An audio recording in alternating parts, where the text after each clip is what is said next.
Nice. Twitch always does it super quick. Takes YouTube a little bit.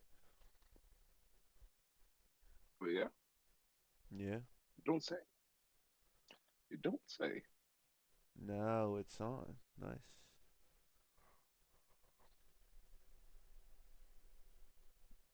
No, I'm holding my cup backwards, but pinky's out. He said pinky's out.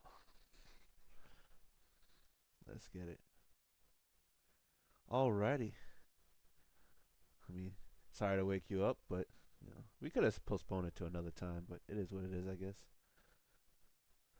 Man, Welcome back. Welcome back, Blackie, Blakey, Blackie. I'm jet lagged. Yeah, more than that. Yeah. That's how I feel right now. Oh man. So Oh, yeah, they need to be like that. he said That's they how need they to need be to be. like that. Oh, there's some F-140 Pistons for sale. Hence the background. Ooh, somebody better jump on that. Maybe we'll see. Build, We'll see what build your happens. dream engine. Build your dream engine today, guys. Come on, we'll help you. That engine looks Well, fantastic. but heavily emphasis on him. I'm just here for moral support. He said that. Alrighty, guys, we're ready, guys. Welcome back. Word. Watch live now. We are here. We are here. We are here. Going over automotive news, racing, of course. A little bit of a technological advancement if it was to come. We'll see. And obviously, problems and concerns with the auto industry. And I hope that that doesn't lead to future politicians thinking, oh, EVs are the future, which I want to say they aren't, but I just say they're not ready. But it is what it is. We are here on a Sunday, February 2nd, new month. New month. How you feeling, Blake? How you feeling besides tired? And I feel great. I mean, we're in the shortest month of the year, and it's gonna fly by. It's good.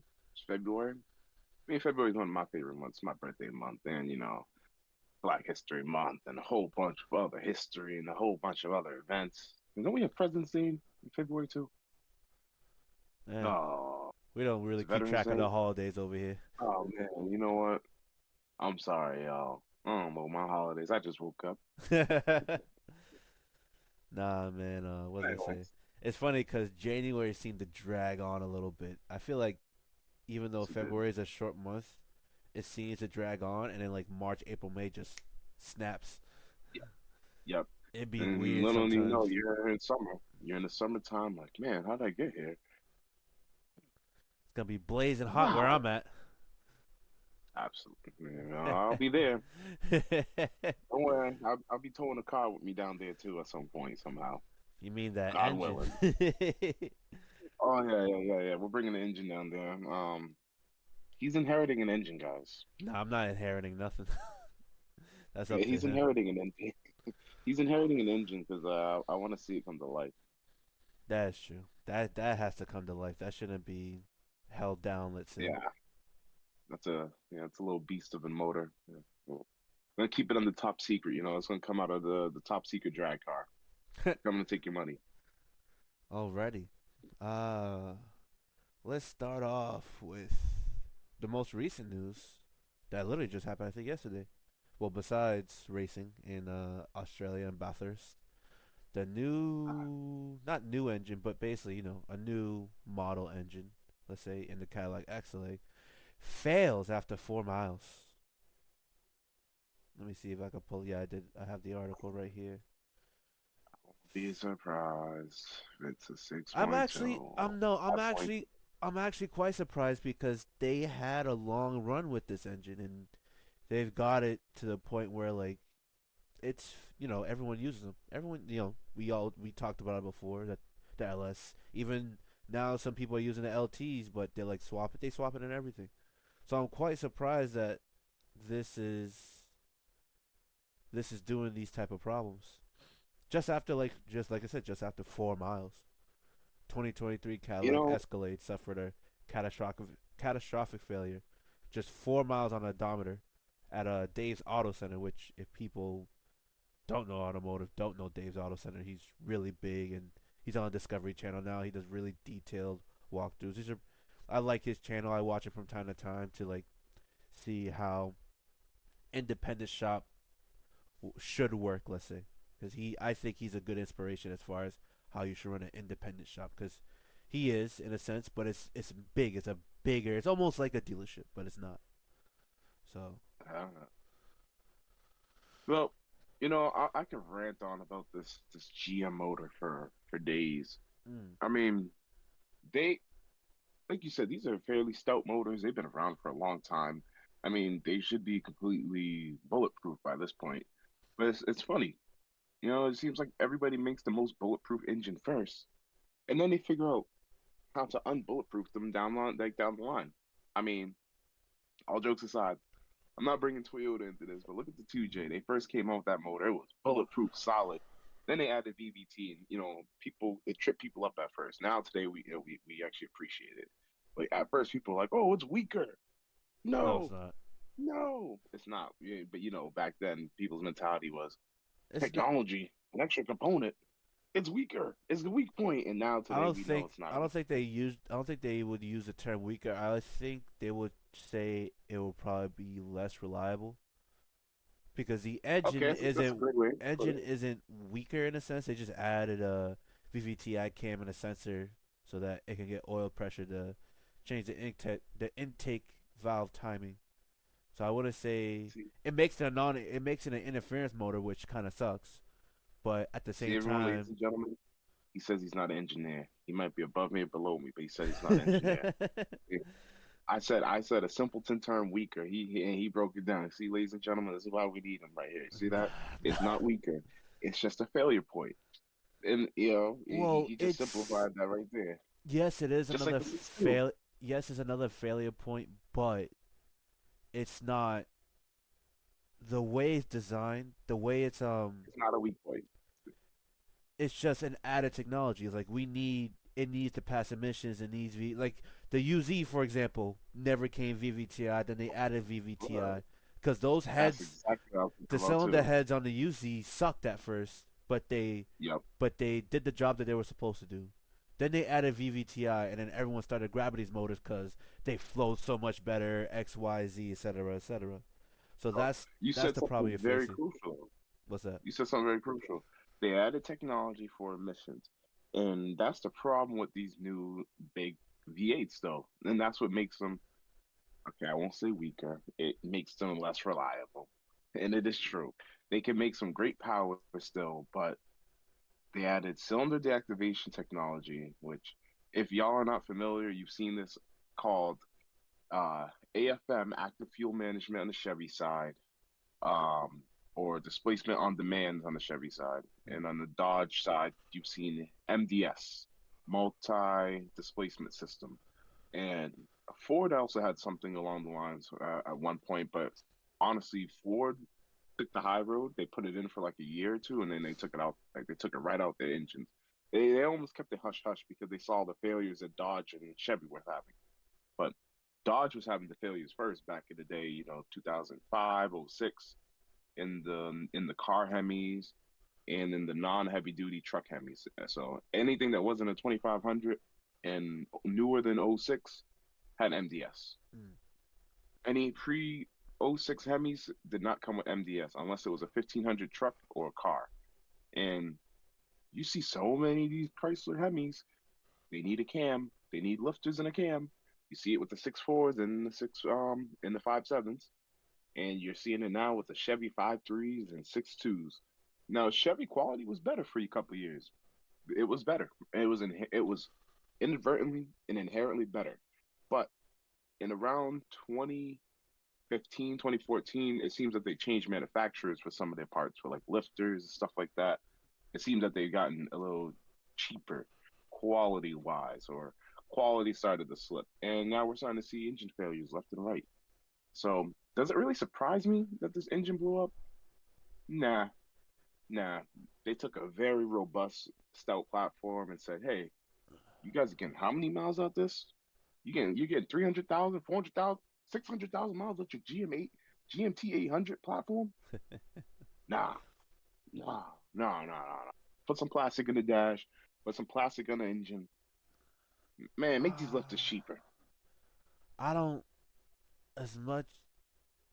It makes sense to agree with you from a mass from the outside, looking just outside, but engineers don't build stuff like this just for just to get paid. I understand a lot of it does come down to greed, and if they want to engineer stuff like that to get their money, say, "Hey, GM, we built a new thing," because they do have to meet a quota. I remember one GM engineer was fortunate enough to talk to.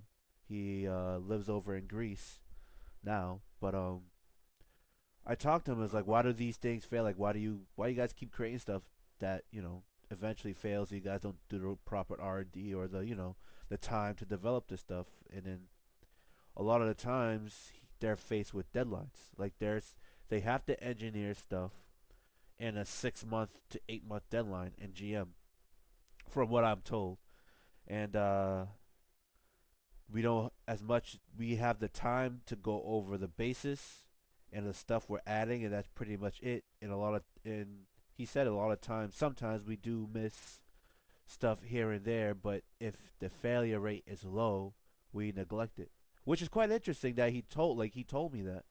And I'm not going to mention names or anyone, but uh, it was interesting when he told me that. I was like, so you're telling me is like you guys have to build something new every 6 months for a manufacturer, to bring into their products to sell. It's like, yeah, because they want to build the next new thing. It's like that's the manufacturer's goal. So we have to continue trying to build the next new thing, and that's all they want to do.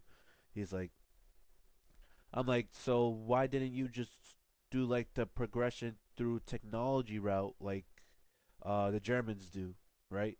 Because that's all they do is they add modules to a lot of this. Let's just say, from the outside looking outside, they just add computers on top of computers to add all these functions, electric water pumps, blah blah blah blah blah. And I He they dumped it down for me, his guys. his answer was a little broad. It was like, and I understand it, but it still doesn't it still doesn't work sit right with me. It's like they're trying to do more with less, let's say. And I get it if it's executed correctly, but if it's always executed poorly, what's the point? And this engine's not Man, new. This 6.2 engine's not new. man. It's been here forever. To do the cylinder deactivation, you have to take the block off plate, you have to take the wiring harness out, and then you just gotta reprogram the ECU or PCM or whatever they want to call it. And that's usually pretty much it. Then you don't have cylinder deactivation. You have a V8 always running all the time. You never have to worry about that. So it's not far fetched to do it. Will it void your warranty? Yes. I'm not gonna argue with that. I'm only gonna add for the Chevy fanboys, make sure you change your lifters out too for ultimate guarantee of reliability so the lifters don't fail. I agree in a sense. I 80% agree. I've seen a couple that have done it with the regular lifters, but I do agree. I do agree to an extent because they are Peace of mind. Peace of mind.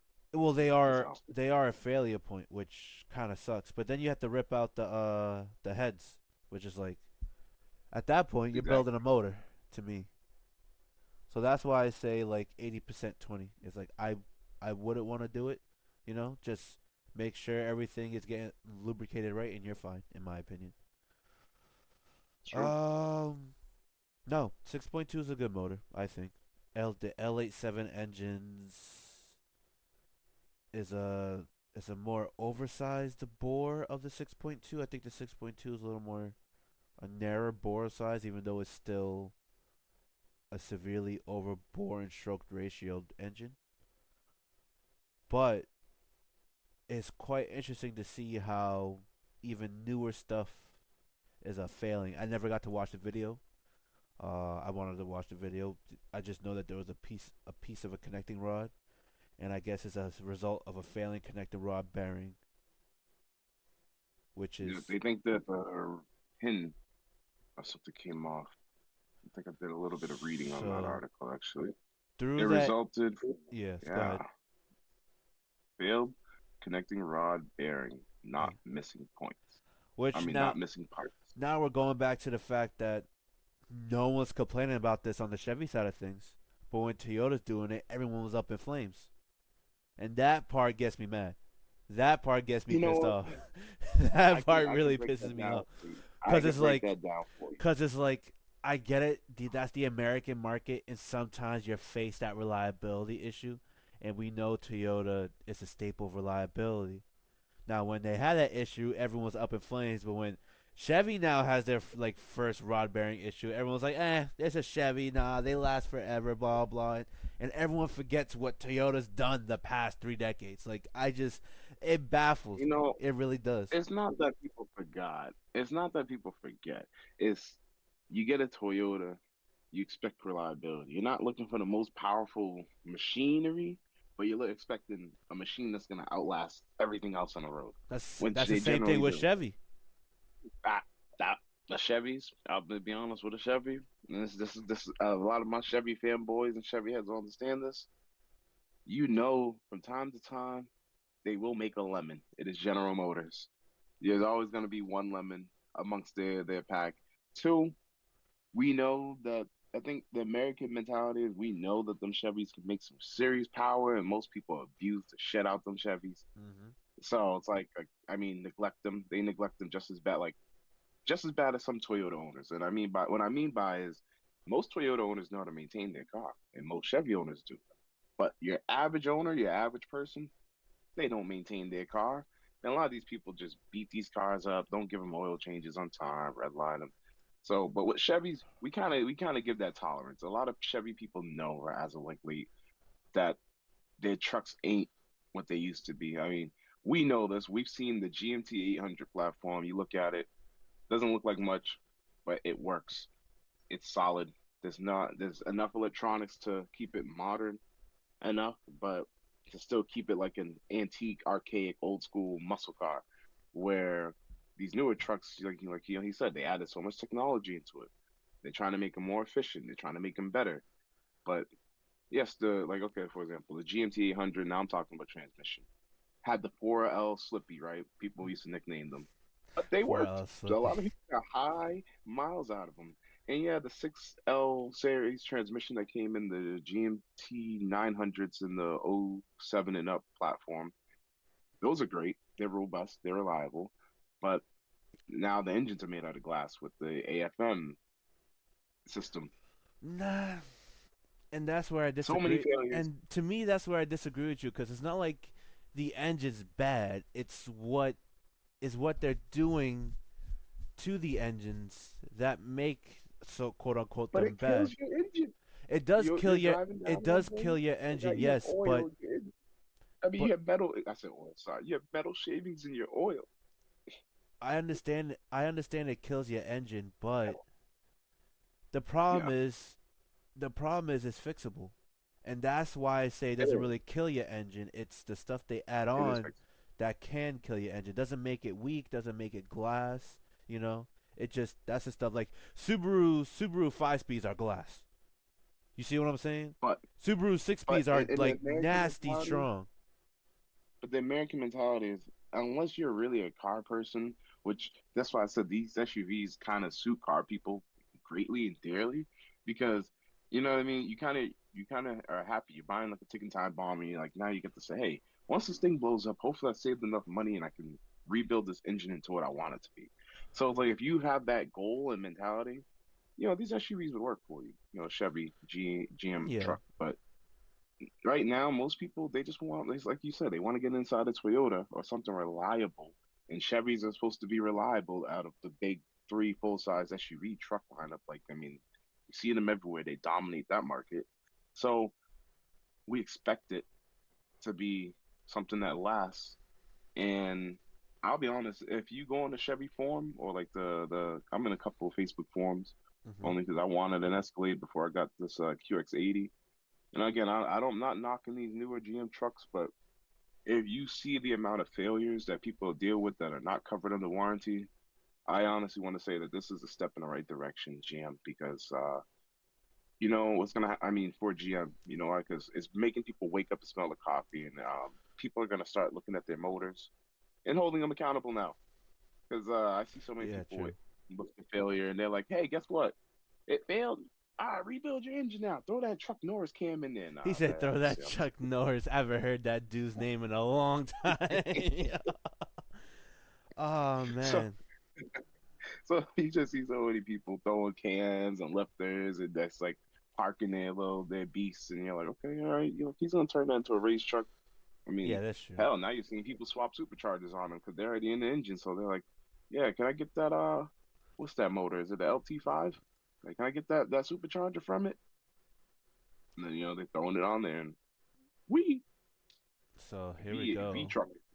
Here we go. The investigation involves an estimated a little over 877,000 vehicles from GM, which includes the 19 to 24 Silverado, Good. the Sierra, and the 2021 to 24 Tahoe, Suburban, Yukon, and Escalade. The agency's Oh, they're lucky. Office of Defects Investigation says it has received 39 complaints related to the engine failures. Here's to hoping GM solves the problem. You know, I'm gonna just add one point in there. They're lucky that doesn't say 2016, 2013 till now, or 2008 till now. Why? Because people have been complaining about this for years. But I'll Yeah, digress and to I another one. understand, but it's it sucks because it's not a bad engine. It's, It's just it's not. The technology in it it's bad. is unfortunately tainted. And as a fellow American we just believe in our bald eagles, don't put my Yeah, eagles on a leash. don't put my eagles Don't on put a my leash. eagles on a leash. You're the My first one I eagle heard deserves say to that. fly and spread his wings. Yeah. So you know what? Yeah, I'm gonna put that on a shirt. Don't put my eagles on a leash. Yeah, that's GM. That's just I feel like they could do better. It's not like you know what? I'm not even gonna say they can do better. They prove they can do better. It's just in the consumer part of things, it's not going to fly. That's the only problem. You wanna know what? You wanna know my workaround for this? What's that? The same way that Dodge has motors that don't have cylinder deactivation. Hey GM, just give us one variant of this motor that doesn't come with cylinder deactivation. That's it. The same way, like for True. example, in the older, I believe it was the GMT 900 platform and the heavy duty trucks, they still had the old venerable LQ4 6.0 that we had inside of our Yukon Oh, Denalis. everyone Yes. loves the They, LQ4. and Everyone and loves and it. they had that same LQ4 in like 2012 running just sitting there behind, and you know what they put it behind? A 6-speed transmission. So they put it behind them. They put their most reliable 6.0 behind their most reliable transmission and ran that combo inside their work trucks for years. Like, those new Chevy Express vans that Yes. are still coming Yes, out in yes. 2024 that still look like they came from 2002? 6.0 in It six works. speed. It just works. That's just how it is. It has emission things now, but again, It it's works. two mods away from being the most reliable engine ever. That's not including Simple. you get more power. The way these mods work, from I've installed I think 5 of them. You get more power, you get more fuel efficiency, which is odd, but it does make a lot Hmm. of sense. You get to me you get better scavenging. You don't get greatly reduce the lockup rate because when those four cylinders activate and they keep shutting on and off, they just for some reason lock up, and that's how you bend the piston. That's how you bend a rod, sorry, and then blow a piston. But Yep. you get all the benefits if you just take it out, and it's just like, I get it, you're trying to meet emissions, but what if you just not included it and do went direct injection like they were back then? Like that would have saved you a lot more money, in my opinion, than Hmm. I mean they're doing it now, which is good, but back then it would have been a whole lot different. But Americans are stubborn, like everyone, like Exactly. they're gonna stick with what they know. They're not gonna go direct Exactly. inject, blah blah blah blah blah, whatever. But Like, we'll just like scratch. for your regular listeners, like for one more thing, whenever you see a Chevy or like a Dodge driving down the road and it's Mhm. a Hemi, listen to it. Like if they're just cruising at like 45, 50, or they're on the highway doing 65, And I'm not talking about like actually getting on it and going. I'm talking about just cruising. And they have an exhaust. Listen, and if you listen closely, if they haven't touched the engine, you can actually hear it kicking the four-cylinder mode. Oh, of course. But if they have it disconnected, they have it deleted. Oh man, listen to them It's ball beepers, reliable. It's and reliable. it'll run forever. It's just like your old school traditional V8. It'll just keep on ticking all day and working. But yeah, It once you just it just activate sucks. four-cylinder mode, it's not firing. It's not igniting fuel in those cylinders. Yes, they figured out at first. They said, "Oh, we figured out how to solve for that. Oil will still go in those cylinders." But guess what happens? Oil is going into that cylinder unburnt, not doing anything. Yes, it's Like they figured out frictional loss.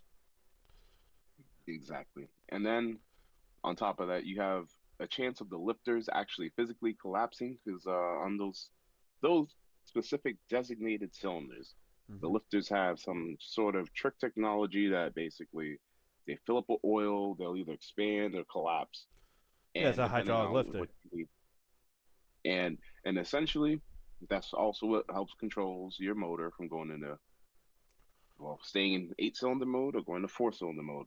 You know what? There was one more manufacturer that had this technology that nobody ever mentions. Honda. Well, Honda did. Honda had it on their J series for a few years, I think in '06 to '08, Yeah. and it was also cylinder deactivation, but it made their J series a three-cylinder. But who would have known today we'd be looking at three cylinders as like a new type of performance engine from Toyota? Oh Just yeah, saying. with the G16E, and now that they're trying to create the four cylinder, the G20E. That's gonna be Hmm. that's gonna be nice to see. But I hope that, going off topic, let's just hope that, yeah, that reignites the, Japanese rivalry between Honda, Toyota, and maybe it smacks Nissan and says, hey, build a real engine, not this variable compression 2.0. Like, what do you guys do? they've been dominant in the V6 world, so I give them. They've been dominant in the six cylinder world, so unfortunately, like yeah, build a moon motor, but you're gonna need to hire the right guy, like they did in 2007, 2006 Yeah, that's for true. the R35 project. So to me, that's what that looks like to me. But anywho's, let's move Mhm. on from V8s, but stick with the American brands, especially since Ford won the GT series in the 24 Hours of Daytona. They have announced that they're entering the World Endurance Championship, the FIA WEC, in 2027, looking to recapture the magic and success of Ford racing nearly 60 years ago. And for those that don't know, 60 years ago, I would say, I think it's 1960, 66 to 69 or 65 to 69. They won Le Mans 4 years in a row, beating Ferrari right smack in, ending their dominant reign in Le Mans. And they haven't won at the top of the class since until 2 years ago. And now Ford's looking to stop that, I guess, in a sense, what it looks like to be, since they won the 24 hours, but the GT class, the Ford Mustang GT3. They won the GTLM class in 2016 with the Ford GT. Now they won the Ford Mustang GT3 class, well, the GTD or GTD Pro, I forget which one it is. They won that at 24 Hours of Daytona. So now they're looking to enter the very top, very tippity top of prototype racing as far as endurance goes, and trying to beat Le Mans, trying to take over Le Mans. Sorry, not beat them. Obviously, it's a place, not an actual team.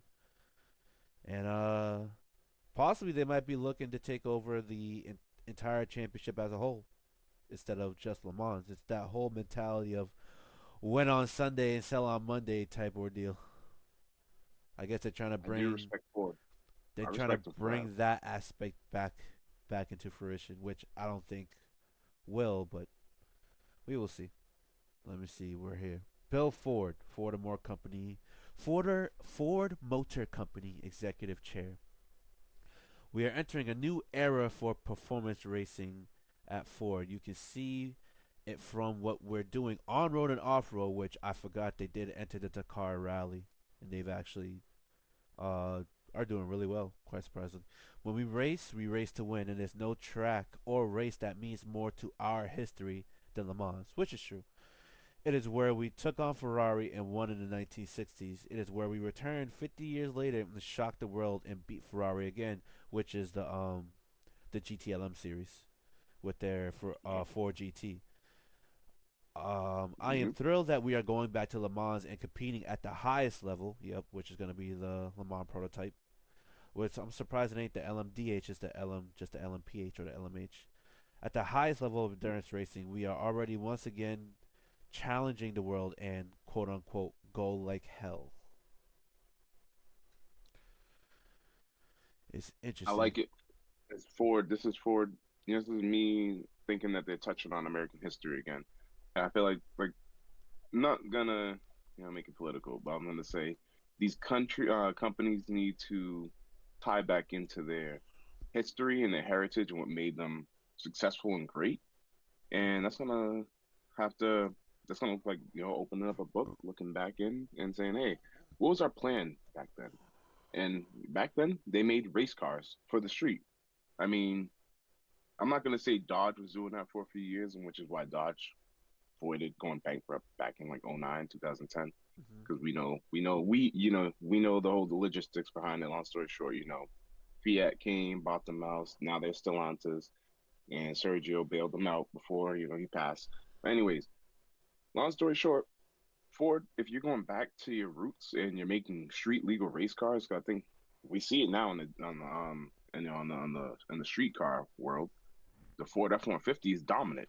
The Mustang are dominant right now just because of their 5.0.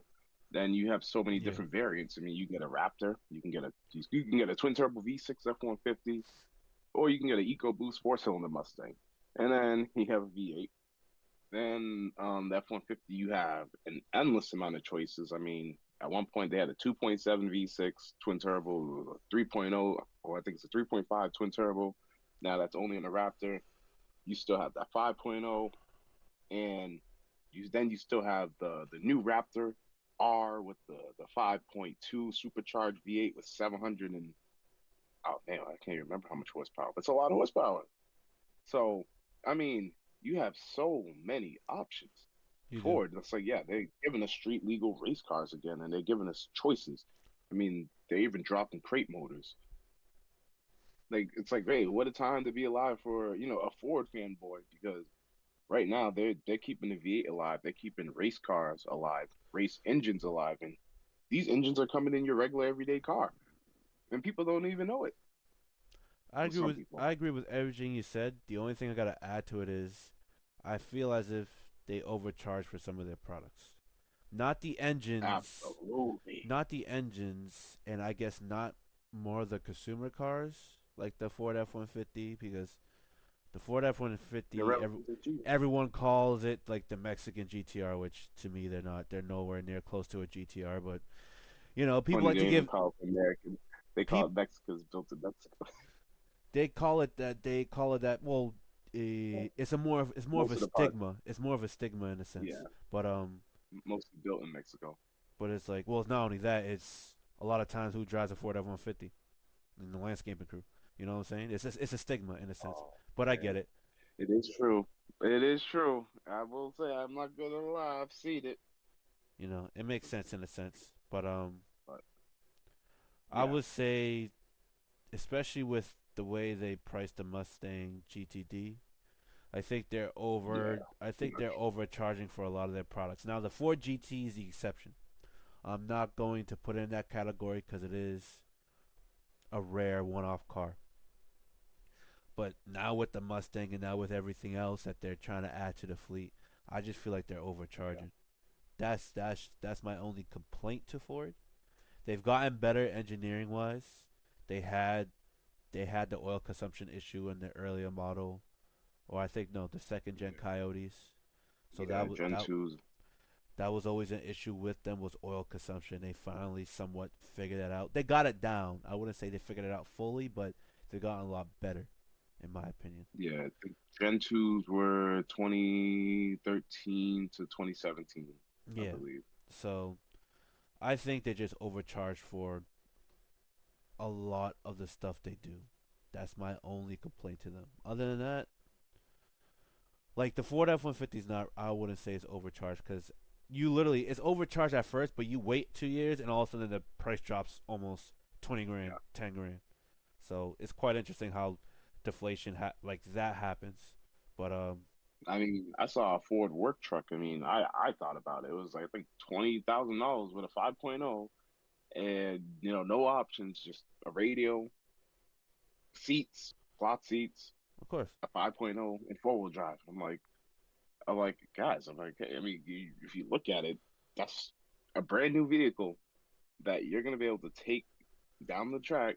It's already light, so you don't have to do any weight reduction. So you basically have a truck or a coupe with four-wheel drive that you can launch all day. I mean, well it's kind of brilliant if you think the about it. only problem is it's still a truck. Exactly. You still got to deal with weight and weight balance because, like, I mean, most of your weight's going to be centered over the front, and Like it's not proper. what I But would say to that is besides the G80 M3, that's probably the best. That's probably the second best all around the car. yeah, That because I mean, you still can get a crew cab that can possibly go off road too. because you can still get a crew cab if you really want to fit people on the back and probably add about 200 to 400 pounds of worth of weight, I believe, because of the crew cab. I might don't quote me on it. Might even be up to 500, but still, the Fords are all aluminum. Fords have been True. making aluminum cars for years. Like I think I remember even my Lincoln LS. I remember peeling the fender one time accidentally, and I thought it was gonna be metal, and it peeled back like a tin can. And it's like, oh, this is aluminum. So you can literally just snip, snip, shape your car, do whatever you want. So I mean, now they're using it on their trucks. Truck people didn't like it at first, but hey, it's not that bad. Not that bad. No, yeah. What did I say? Along with what Bill was his name? Bill Ford, right? Yeah, Bill Ford just said. Frederic Lequin, or Lequin, probably French, probably saying it wrong. The Hmm. CEO of the World Endurance Series. Ford has been synonymous with success both on road and off road track for decades, which is true. And we are delighted that the company has chosen the FIA World Endurance Championship for its latest challenge, which I would say that's wrong because they are now doing powertrains in Formula One for Red Bull in 2026. But that is another challenge is the World Endurance because it's not only lasting 2 hours of racing, it's lasting a whole 24 hours of racing. So I give them credit where credit's due. To have at least 10 major automotive brands committed to the series top tier in 2027 is a testament to the championship's stellar momentum and growth, which is true. And I think a lot of people should get more into endurance racing because that's the closest we can get to what we can either buy or grab or like because we actually see actual cars. Like who in the world is buying a Formula One car? Like no one's got that type of money. But people can finance Yeah. a BMW M4.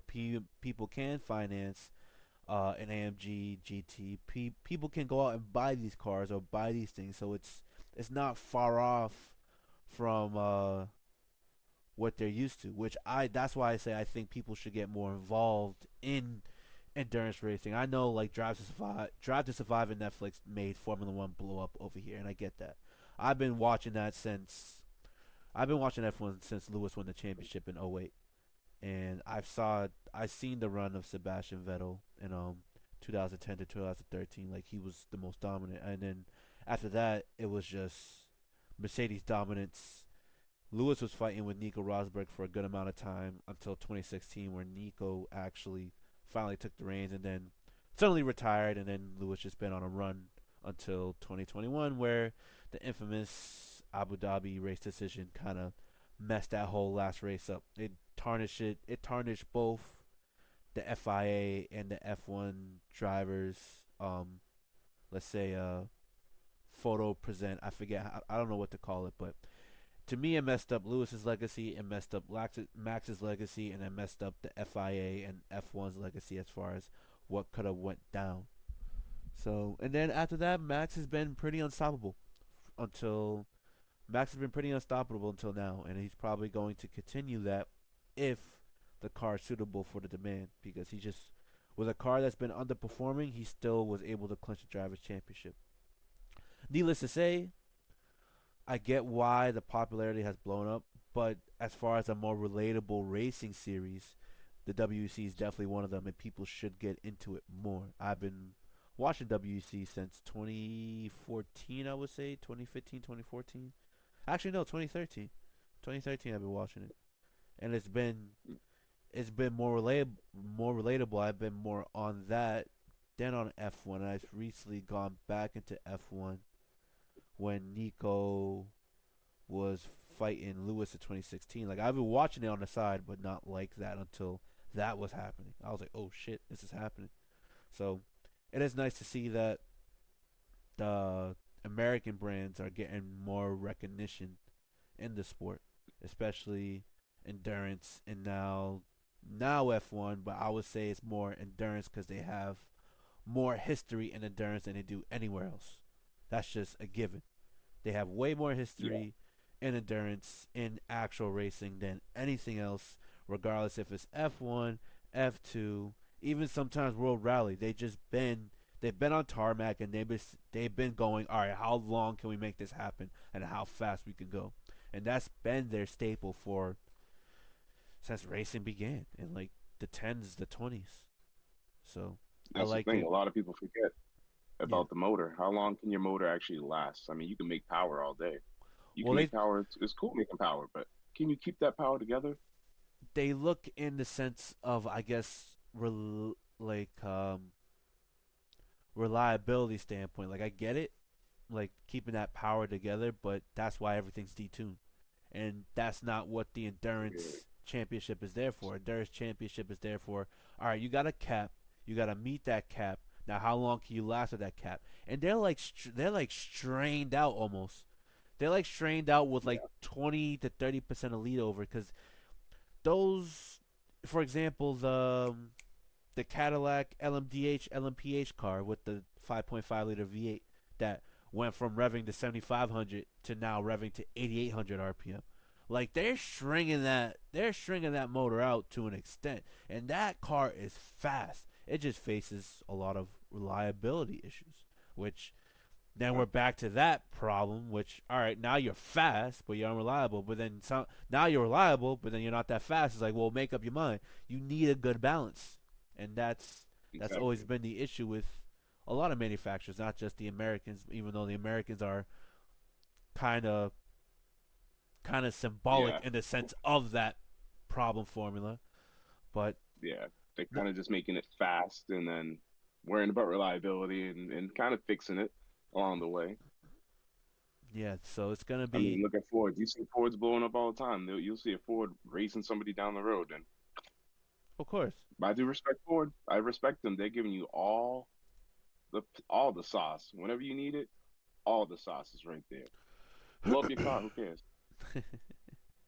Alrighty, Chevys, so GMs, a little more forgiving. yeah, a little more, yeah. So let's see now. What A are little we more. going into? BMW winning 1-2 in Bathurst, Australia, which is Oh, interesting because I interesting. I watched it halfway, then I stopped. But I remember seeing I didn't watch it halfway. I watched a 6 hour period of it, and I remember one of the last things I seen is Rossi crashing into the wall, but he was able to recover and still take second place Yeah, out of the 1-2 of BMW, which is nice to see.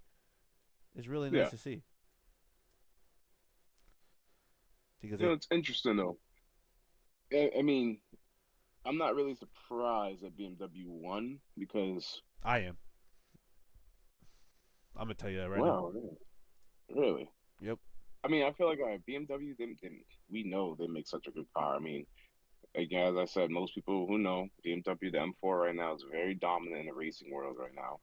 One, and I mean, just look at the car. Two, I mean, they even said it. They won by saving fuel and by not having the most power, You just by saw, having but the if you perfect saw, car. if you saw like the last hour or two, Ferrari was coming up there. Woohoo! Like they Yeah, were. They were charging. Yeah, They were hitting like sub twos, like 202s, I believe. Yeah, it says right here. But the Ferrari really turned up today. They were flying in the last stint. I could never have done a 202, so I said to the team, look, it's going to be difficult trying to save or hit my fuel numbers. But at some point, it was inevitable that he would come past. But I didn't really think it was particularly dirty. In the end, it worked out. I don't know why. Maybe he was showing me he finally got P1, and that's exactly what happened. He's regardless they got one or two, but that Ferrari was flying, and I kind of expected them to win because Ferrari yeah, to me in that track seemed to have a better package. To me, yeah. they looked like they had the better package, They and did. they were flying for some odd reason. I I expected more out of the AMG GT. But the way the Ferrari was flying, I was like, wow. I was like, maybe that formula is really working to that track because that track has a. I don't know if you ever seen that track. It has a on the first, let's say, third of it. It has one long straight, take an instant left, and then take another instant left, and it's just another long straight, and then it goes down to a nice long right curve, and then it just Let's see if we immediately can find a it's picture. it's immediately corner, long curve, corner, downhill, corner, and it goes around and back up. Well, let's see if we can find a picture of that track. Yeah, let me do some Let me research see. on mine over here. No, I got you. Breathers Just, track. I think a nice visual would be nice for the people. No, I will. I'm gonna just grab the layout of it. Bathurst 12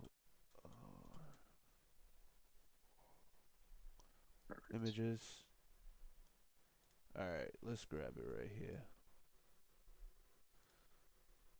So like I said, so this is the end of it. You start off here, and then you go down. You take an immediate left. It's a decently long straight until you hit the quarry, round two. So here you're going down the mid speed, probably let's say third, because I race on a simulator a lot. So I would say I go around 80, possibly 90 if I'm able to hook it.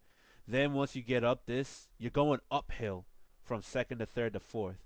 So you're going uphill. So at least that's slowing you down in a sense. But so you gotta time your brake very skeptically in a sense, and then you gotta hit that left hard. And once you hit that left hard, carry the speed over to this long section. So you gotta like either floor it all the way down, and hopefully you can hold this grip, or floor it here and just about let off here. Don't really step on the brake, just let off slightly, let it just rotate on its own momentum, and then go straight around. If you're lucky, you're able to hold turn 10 flat. If not, you probably have to let off. And then once you hit turn 10, this is a downhill section. This is where your front brakes are getting a lot of heat. And all of a Yeah. sudden, once you get near turn 11, you like stab on the brake, and then it's just a corner battle, just ting, ting, ting, ting, ting, ting, all the way through. And you're just sitting there Okay. curving. You're like, at times, you're not even using the gas. You're just breaking off, tapping the gas, let it pick up momentum, and just letting it go downhill. It's crazy. And then finally, you hit Yeah.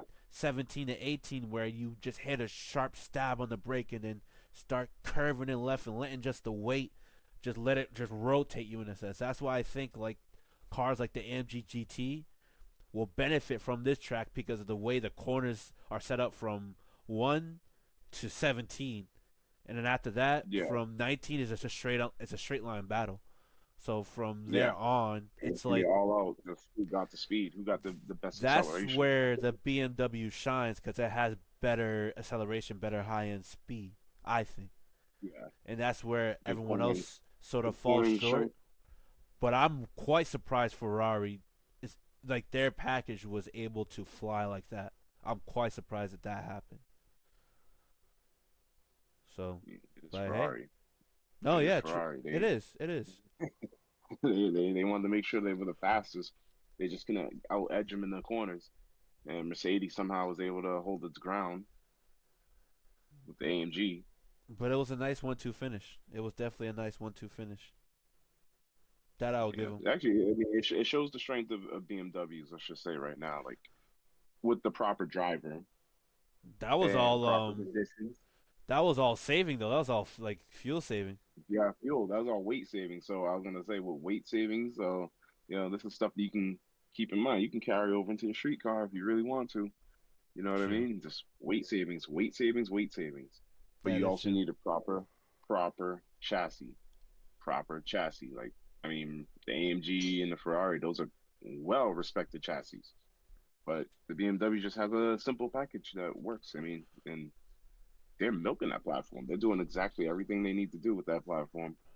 And then they're able to sell us a street legal variant, or I mean, if you really want to, you get the competition or the GT4 Oh, of course. if you can find one. So hey, if you can find one, Alrighty.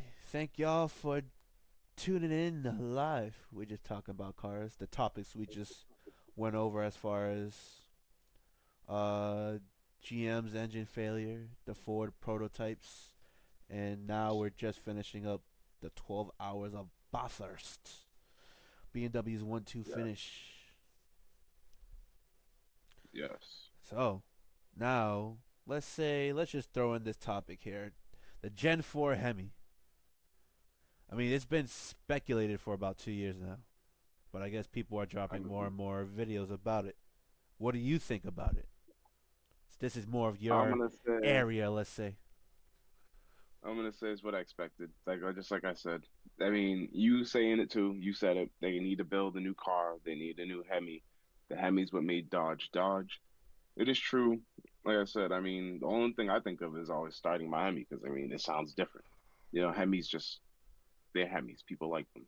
Mm-hmm. It's what made Dodge and saved them for bankruptcy. Because if you've seen their products before, you'll see how piss poor and how cheap they were built. But they had a good motor in it. And so Dodge kind of followed that same muscle car philosophy since the 60s. It's a car, it floats, but it has a motor. It'll go like hell. It'll go straight and very fast. Mm-hmm. Try not to take too many turns. Today, I mean, yeah, they handle a little bit better, a lot better than they used to. But again, compared to like a BMW, like we were just talking about, these type of cars, yes, they're not going to hold a candle to them in a corner. If anything, you're going to end up in the bushes or the trees if you try to take a corner as fast as those cars.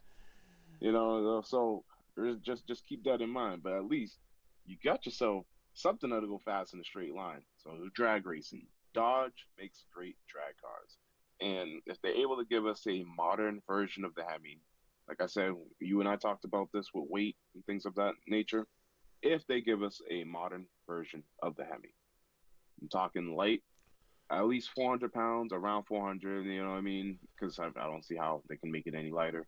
So around 400 pounds, maybe 450. I'm just talking to save 100 pounds at least. Mm-hmm. And like, it's not going to be significant. There's only so much you can do. And also, if they do decide to go that route, like I said, we've seen the article from the 60s where they thought about making a dual overhead cam Hemi. Mm-hmm. So hey, why not get your engineers together, re-engineer the Hemi, engineer it to be dual overhead cam, and shake up the world just the same way Chevy did by giving us a flat plane 5.5 liter V8. Well, they don't even have That's to go. paved the They don't way. even have to go that route if they wanted to. They could also like do like they could do a Well, 5.5 I'm cross saying, plane, or they could do a 5 liter flat plane, or they could do a twin turbo variant, just or they saying, could do whatever. You know. just saying, they don't need to make flat. Yeah, exactly. They don't need to make it a flat plane. But I'm just saying, look how Chevy shook up the world. Chevy's been making 6.2s for forever.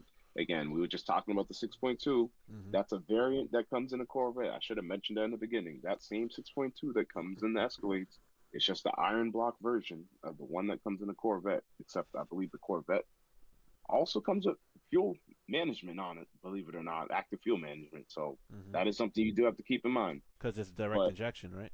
Yeah. exactly. And these motors are direct injection. Mm-hmm. I mean, from what videos I've seen online, it is easier to work with. You don't have to worry about a fuel rail that you have to take off on top of the intake anymore. It's all underneath the intake, so it's kind of interesting.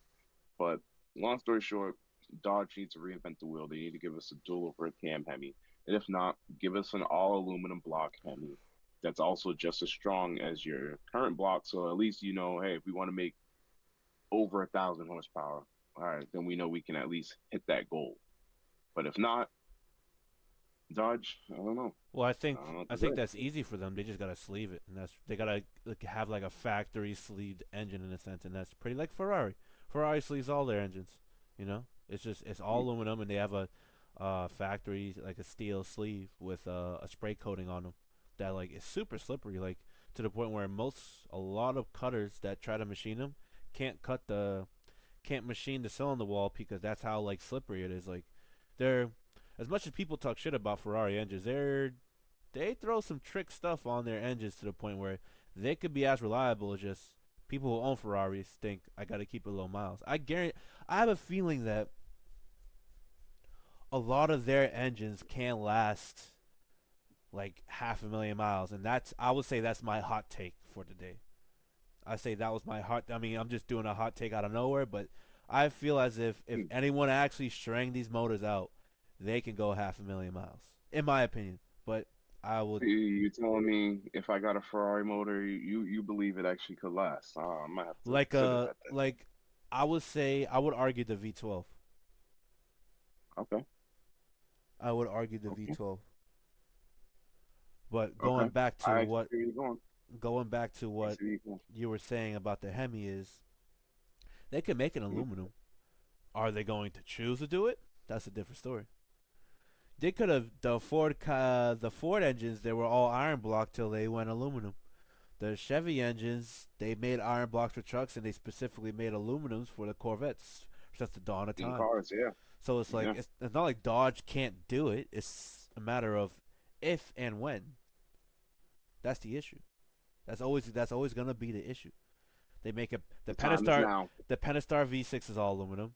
The four cylinders all aluminum. Like it's not like they can't do all aluminum stuff. The new Hurricane is all aluminum, the six cylinder. It's just a matter of if and when. If they want to do it and when, and they're like, no, we're not gonna do it, then well, sorry, that's on them. Time is now. That means the time is now. That means if they need something to revamp their lineup, bring life back. I mean, they're on life support. I mean, let's face it.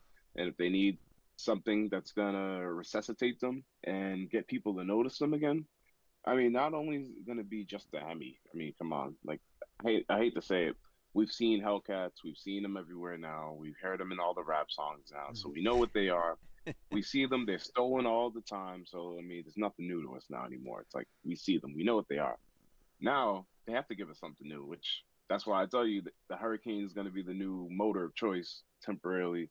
While that smacks around its current lineup, maybe not a Hellcat, but it's going to smack around, scat packs, snack packs, Snack packs. and your The typical kitty five cats, the sevens. hello kitty cats. Nah, it's not going to catch the Hell Kitty, but you know what's going to happen? It's going to prompt Dodge to make something better. I mean, if Ford has now beat your number of 707, and now Ford will have 730 or 700 or 60 No, something horsepower. I think it's 800 now. Stock. It's just and that's Yeah, regular stuff. That's nothing crazy. exactly. So if Ford is beating your numbers now, and Chevy's right there with you now with a 1,000 horsepower motor, Hmm. and I mean we know what their V8s are capable of if you throw some money at it. Yeah, Dodge. I mean now's your time. I mean everybody's answered. They saw your Hellcat and they've No, raised they you one now. no. I wouldn't say they were like. I think they really liked it. They liked They what did. the marketing was fantastic in my opinion for that car. Like you couldn't at that time you couldn't beat Dodge marketing for some odd reason. Like they just like, oh yeah, yeah, you get 707 horsepower car. All right, well, how much is this gonna cost? Ah, $70,000, huh?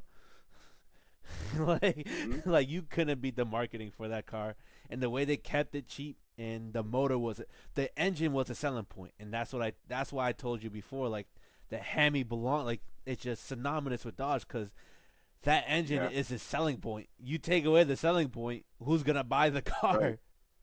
You got a point. You got a point because now that I think about it, most people, whenever they say, "Hey, I want a Dodge," you're thinking of a Hemi. You're not even thinking of what the They're car gonna is. You're they're just gonna like, "I be like like the car. I want the engine." they're gonna be like, is that new Hemi? Is that new Hemi? What that right there? Exactly. You know? Exactly. And once they hear start up, they're like, "Oh, that's a different type of start." Hmm. Oh man, no, it's gonna be interesting to see if Dodge if Dodge was to actually put up their big boy pants and start building stuff instead of downsizing, saying they're building a Gen 4 Hemi and all this stuff. I think it's time because we saw the resignation of the North American CEO of Stellantis, which means, and guess what? America's back. That's all I'm gonna say. So Dodge, I mean Dodge, they're gonna come back swinging because Ford already said V8 staying alive. Chevy gave us a new V8 to play with. So Dodge, it's your turn. It's your time to shine. And that's why I mess with Ford, even though a lot of times I don't like it. It's like they at least they're keeping something alive. They've always had a staple in the industry. They know their selling point. That's like even from a marketing standpoint, you can't argue with that. They know their selling point. They know what sells, and that's that. It pains me to say this. It really pains me to say this, but as much as I really don't want to say this, it seems that like my next, I was just gonna get an average vehicle, something I can daily drive, but also turn into like a fun, race car. It's probably gonna be a Ford, a Ford. Why? I mean, It's what just they're doing right easy. now, It's easy, it's man. easy. It's impressive. It's impressive. I mean, I don't got to touch the motor, and I can squeeze 1,000 or 1,200 horsepower out of it. Well, I then mean, I would say you have to touch the motor, but I get you. I get what you're I saying. mean, exactly. It's ticking time bomb, but hey, guess what? You're still doing it. I mean, you like you would argue just like how back in the day, a lot of people, hey man, I've been running 1,000 horsepower all day for like 2 years with X amount of miles. Impressive, Impressive. impressive. It is, but yes, we do know. Hey, you're playing. You're rolling dice there. you know, you yeah, you're playing with a thin line. You're playing on that. Because So, people but forget that boosts don't like high compression unless you're strictly racing. Boosts don't like exactly, high compression; they like low compression. So, them 12 or 13 to 1, you know, American Rumble V8s can only hold boost for so long until kaboom, and exactly, and people that's why don't you see a understand lot of that. them blow up. Exactly. Exactly. That's why you see a lot of Chevys and Hemis holding together a long time because they have a lot lower compression Well, on average. Not all of them. Let's you just also got to that is understand Ford has direct injection, so and they've been playing with yeah, that longer, so they can kind of get away with it, you know. yeah, So it's one of yeah, those where Ford is still somewhat reliable, but it's because yeah. For what it is, they've always started like used newer technology versus Chevy where they just jumped on the bandwagon like 10 years ago. Wow, odd to say that's 10 years ago they started doing direct injection technology, but just goes to show how old I am. um, oh man, don't say that. but no, it is Oh man, it is interesting. But yeah, go say that. Hey, and we're all getting older. That's just how life is.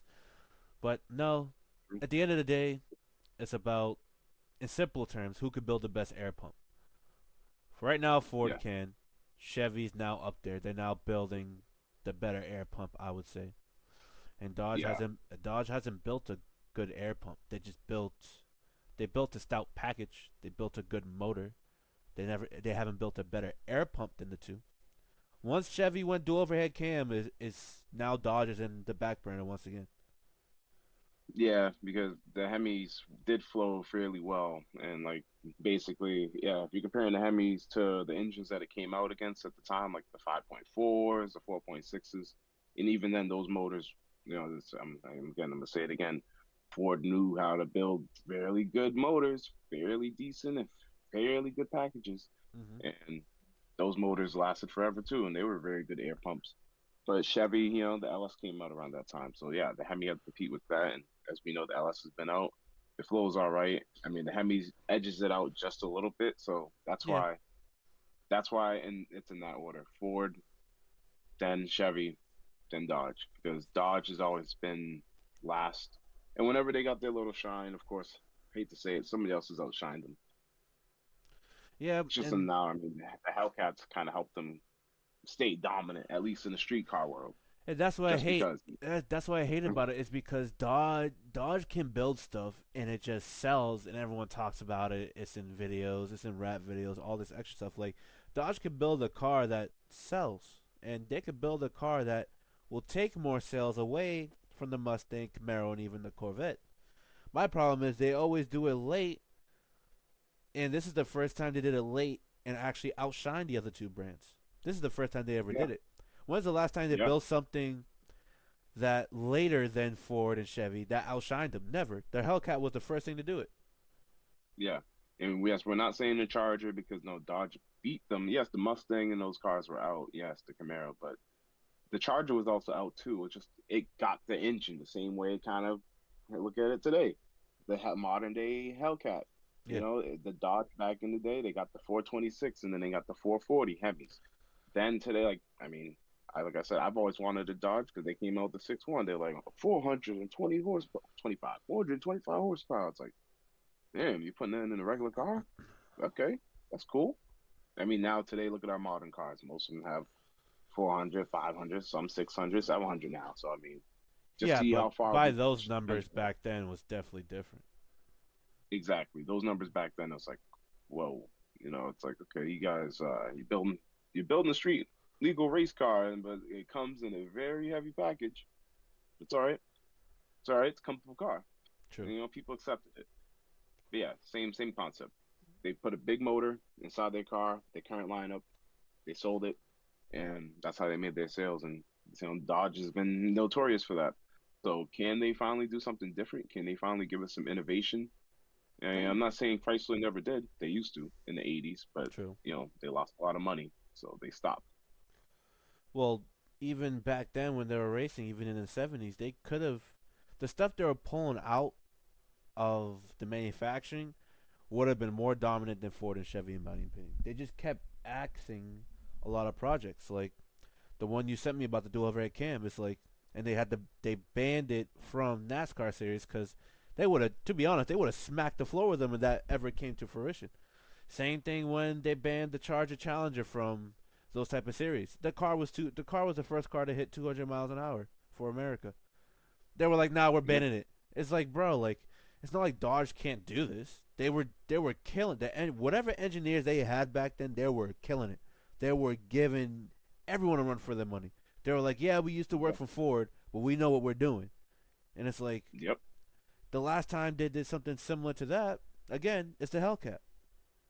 yeah, And it's yeah. like, Literally, they took what Ford used to do in 2003 and supercharged the Cobras and stuff, and they still been doing it since then. They with the GT 500s, and then Dodge said, "Hey, let's have a supercharger on that thing too."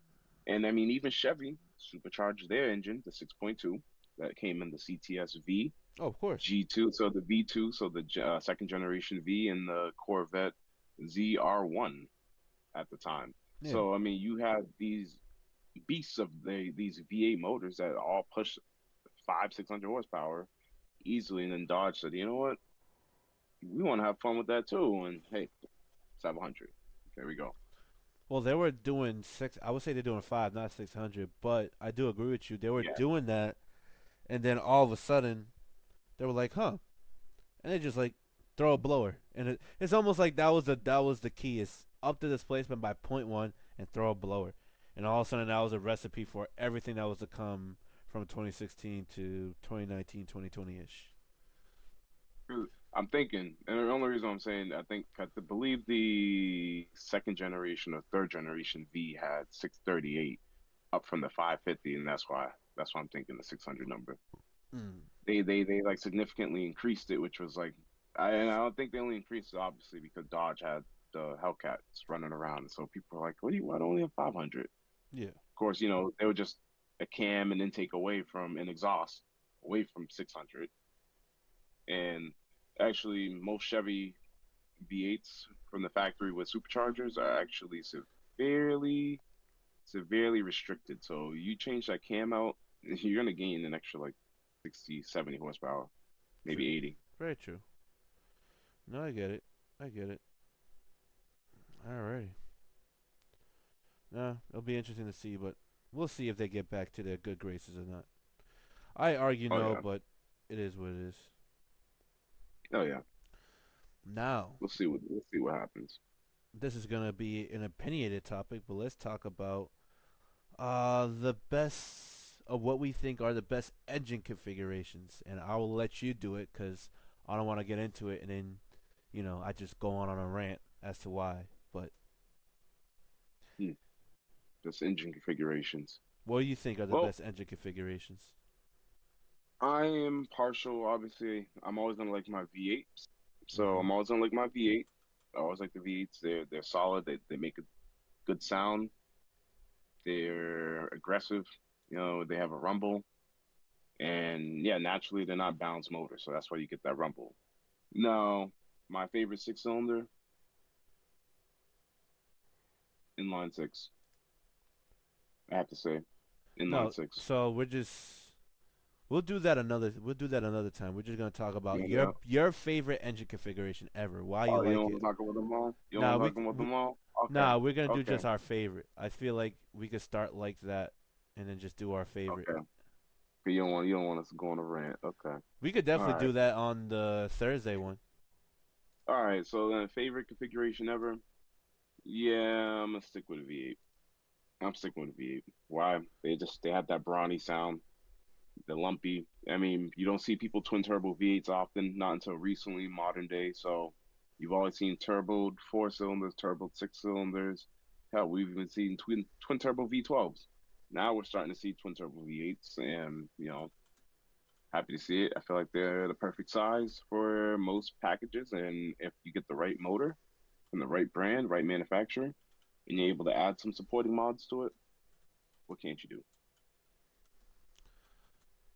I agree. I could see I could see why it could be a favorite amongst all. It is definitely it's mass produced. So it is Sound. the sound depending on what configuration you go for, what head style you go for, what type of engine you go for and stuff. So I do agree. I do agree. Anything else you like to add to Uh, that besides compactness, depending on X, Y, and Z and all that stuff? depending exactly the platform you're going with. Yeah, No, because actually, no, I don't want to add it because it's going to be the last of a dying breed. So right now, no. Right now, I want to save the last of the dying breeds. I don't think they're the last of a dying breed. I mean, look what happened to the V12s and the V10s. They're still It's only a around. matter of time. V8s are going away from all manufacturers. Now we only got really American V8s. I mean, until Toyota builds anyone. But right now, we only really got American V8s and what, a couple German. Audi's getting rid of the 4.0 V8 soon. Ye- I still Only going to don't. be Mercedes, I still BMW. don't think they're going to go away. There's gonna be a need for them. Think they're going to come back? It's not the fact Well, that they're. not come back. I don't think it's not the They're fact that going to they're make coming back or not. It's just the fact that mhm. um I think they're gonna stay around no matter what the situation is, and it's solely because we still need them. I wish I could say that, but I feel like they're going to keep nerfing or getting rid of them.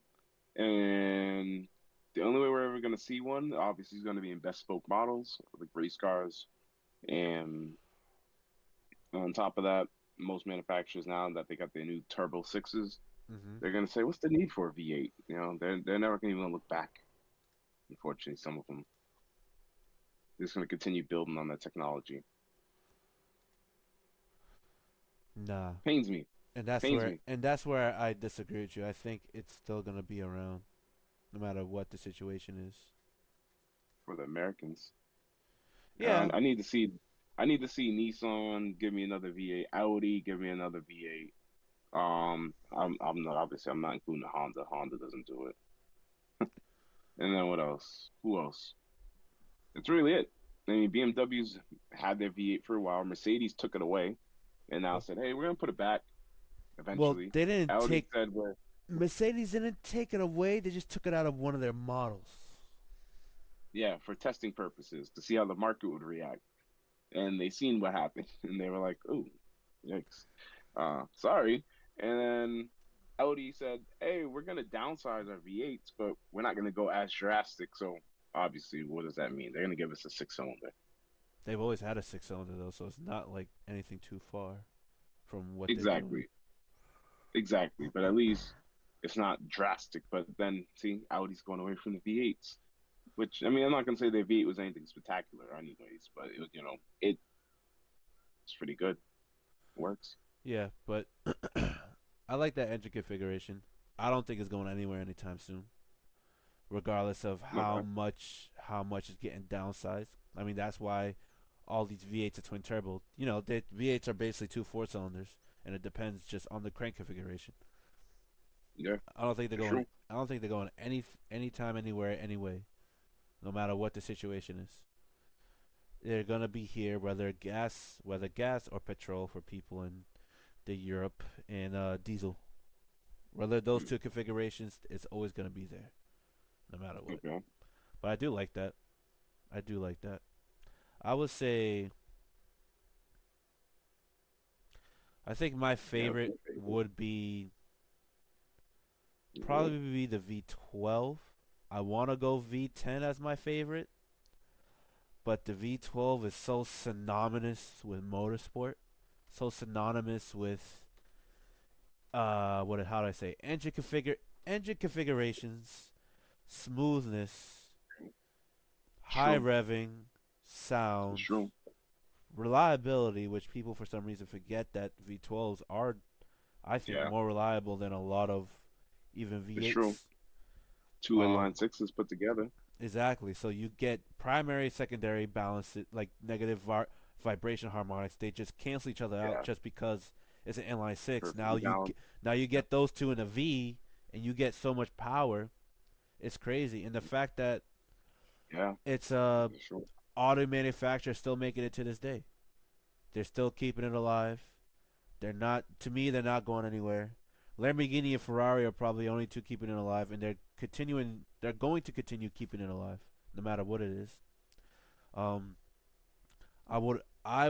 my favorite would be the V10, but I can't ignore how much the V12 has impacted everything around it. So I probably would say the V12. Hell, I got a V12 cylinder head on my toolbox. It's not Yeah, like you do. it's like it's an Yep. inspiration. It's a study guide in a sense. It's what I'm studying, and And then it's we know exactly what V12 I'm getting. the one GZ, the Well, Toyota one.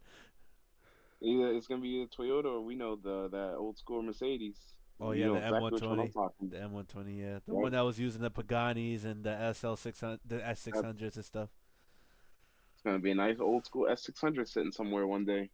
Yeah, right. It's gonna be Hopefully a expensive. It's coupe. gonna be expensive, but Not if I find one.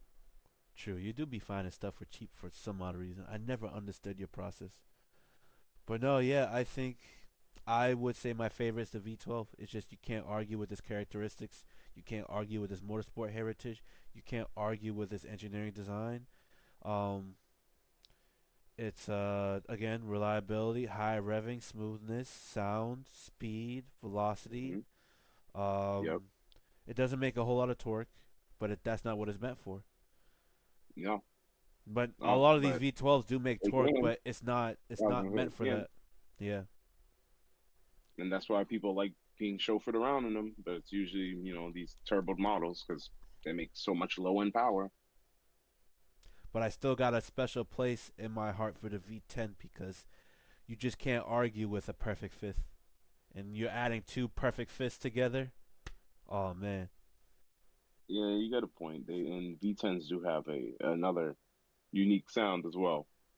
it's Man, like all these cars that I have to collect. with like, and even in like, for example, using music here and on a guitar, that band where you string off of the the seventh dot. The seventh dot is the fifth channel, and they call that the power chord, quote unquote. So I always like to Mm. refer to the V10s as the power chord of engines from a music Mm. standpoint. No, it's true. They do sound very symphonous. Like they sound like a symphony. When you ever hear V10, it doesn't matter which one. It could be a Viper, could be a Lamborghini, Audi, or it even could be a BMW V10. They all sound glorious in their own way. Oh yeah, they sound fantastic. And I just, And as much as I love the V10 like that, I have to, I have to. It wouldn't be right if I wouldn't favor the V12 more, because without the V12, we wouldn't got a V10. it's true. You're right. We wouldn't have it. Like as far as motorsports goes, like there was a time in Yeah, motorsport where engines were vastly loose, even in the Formula One days, where you get to choose, but you had a leader cap. So like it was 1.5 liter V6 twin turbo. It was the 3 liter V8s, the 3 liter V10s, and the 3 point no, sorry, 3.5 liter V8s, V10s, and V12s. And you always Yep. shuffled through those, and everyone just chose the V10 because it was the best as far as being lighter than the V12, but it also was a Yeah. little less power than the More, V12. It was but more than it eight. was more powerful than the V8, but it was a little tiny bit heavier than the V8, but it wasn't crazy. So everyone just Yeah. naturally gravitated towards the V10, and it just Yeah. I would say besides the V12 had the second longest. No, I lied. Yeah, it had the second longest run. I was the third longest run in motorsport because the V8 was second and the V12s was first because Ferrari would never leave that V12 to die. Yeah. Now, what would be your favorite engine? Man, well.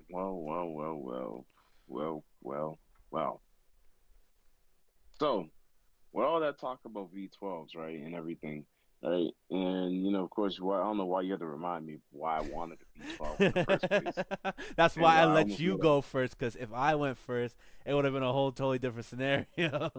yeah, and I don't know why you had to even remind me because I remember I almost got a V12, and that would have been the worst financial decision of my life, especially at that age. Um, Although I would have enjoyed it, I know I would have. Oh, of course. So I think now, I mean, would I love to get another V12 to add into my life? Yeah, I would. I would. And it'd probably be an old school Mercedes, the 90s, late 90s, early 90s Mercedes, a V12, Mm. just because I want to relive that old school 90s luxury life. The glory You know, days. the glory days when cars were actually built with a purpose, overbuilt, solid metal, you know what I mean? A tank. Yeah, I want to enjoy that. I want to experience that. Then at least I know if I want to ever mod the motor, hey, we know the aftermarket support for that motor is it's there. You just gotta have the money to play, but it's True. there. True. So, what would be your favorite engine then? Favorite engine. Because I was thinking you were gonna say Hemi, but since I talked You about know, I always V12s, want. I know You that's know, changing. I always would love to say the Hemi, but that's hard. Like I even told you earlier. I mean, I even like the way the Fords have been whipping ass right now lately. Yeah, this is a hard one because I really wouldn't mind a Coyote just because of the simplicity of power, but they're becoming too commonplace, way too commonplace. Well, yes and no, but I get why you say that. But yeah, you know what? I'm gonna say give me the Coyote as of today. Give me the Coyote right now. Bang for your buck, power wise. Yeah, I'm slapping a turbo kit on it, send it to the best tuner, and I'm gonna send it. At least I can hand the key to anybody, and I can say, hey, you want to drive this? Go ahead, drive it. Go ahead, go down the street. I don't care. Beat on it. And it should be able to handle it, especially today with the Gen 4 Coyote motors. Are they in Gen 4, Gen 5 now? Gen I 5, think they're in Gen 4. Oh, Gen 5. I Yeah. believe so. Yeah, let me check.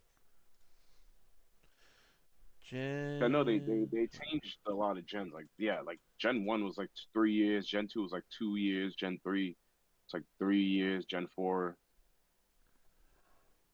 Yeah. They made a lot of revisions, so I respect Yeah, them for Gen 5. Gen rising the 5's motor. Gen 5 So is yeah, here. give me a Gen 5 Coyote motor. I'll send it all day. It Especially, I think there's now a Gen 6 actually. We're old. I wonder what they have. Yeah, I know. Wow. That's crazy. I can't believe it. They've already made so many revisions. Yeah, in the Ford Mustang 21 to 23, the Gen 6. Gen 6 Man. Coyote. So I also read something too that Ford even does something with the firing order with the F-150. Yeah, they're the same engine, but the F-150 has a different firing order, and the Mustang has its own. You know what you do? You know what to do? And I've heard and I've actually seen this happen. You flip the cams 180 degrees.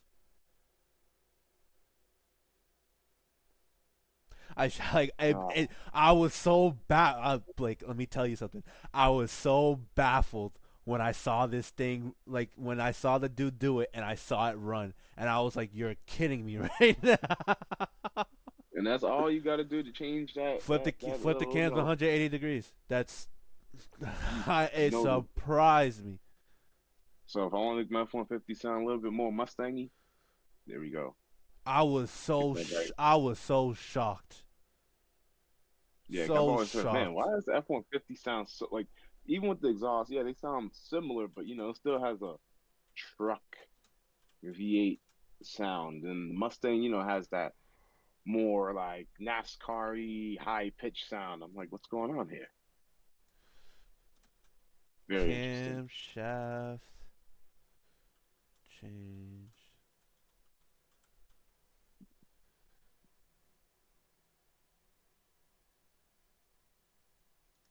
Yep, flip the cams. Be damned. I just want to make sure I was right. I saw it happen. That's why I believe it. But what I saw happen could be different from what's happening. So Nah, yeah, you're right. I Damned. was so surprised. Like literally, you grab it, tick, tick, tick, tick, tick, tick, and just put it on, and then you just gotta do a tune, obviously, for the injectors to time it right, and then that's pretty much it. I was so shocked and surprised. I thought like, I mean, you could still buy like I don't know if you could buy a Mustang cam and it'll fit. I'm pretty sure the heads are similar or the same. I'm not entirely sure. But Yeah, when I saw that dude when I worked in the independent shop, flipped a cam, did a tune, and the thing sounded like a Mustang, I was shocked. So shocked. I mean, now it's different, but I'm talking. This was like 2017, 2018. yeah, we know Ford. Ford likes to make little changes so you can't retrofit certain But things to them. I Just like that like it's FYI. reversible. I like that it's reversible. Like the Toyota and Honda engines. You could just like or the LS engines. You could just swap heads here, do this over there. Like I like the fact that a lot of this stuff is reversible. Even my 5VZ and my 4Runner, cuz I have a 96 4Runner. My 5VZ, you can literally put the left head on the right side and it works. You can put the right head on the left side because they're basically the same design head. They just flip. You just flip it so that the intake stays up, and it will fit. It will run. You can put the camshafts in, put the seals in the back, and that's it. So a lot of times, whenever I did two rebuilds on the 5VC, and that's because the dude just did the never really did the oil. Whenever I did them, I always had to punch which one was the driver's side because I would mistakenly flip them because that's just how they are. Like even to the point where the valve covers the exact same. Like the valve cover layout with the gaskets, the exact same. They're very symmetrical. Everything's like it's just boop, and it's the They same. literally made the same head twice, and they just made a block that fitted over, I and wish that was most it. manufacturers actually did that because I mean, simplicity, in my opinion, manufacturing costs. I mean, it should be cheaper, would be easier, and would make Well, when you go chain drive, that's an issue. okay. Well, that's a whole. That's good. That's we're gonna save that for another discussion. You know what? That's gonna be a discussion for us. Chain drive versus belt drives. There we go. Well, we could That right talk there. about I that want now that if to you be a want. discussion. Oh no, we're gonna save that for next time for the people because we've already went on a rant and that's gonna be our next discussion. As a matter of fact, we're even gonna make a YouTube short out of that.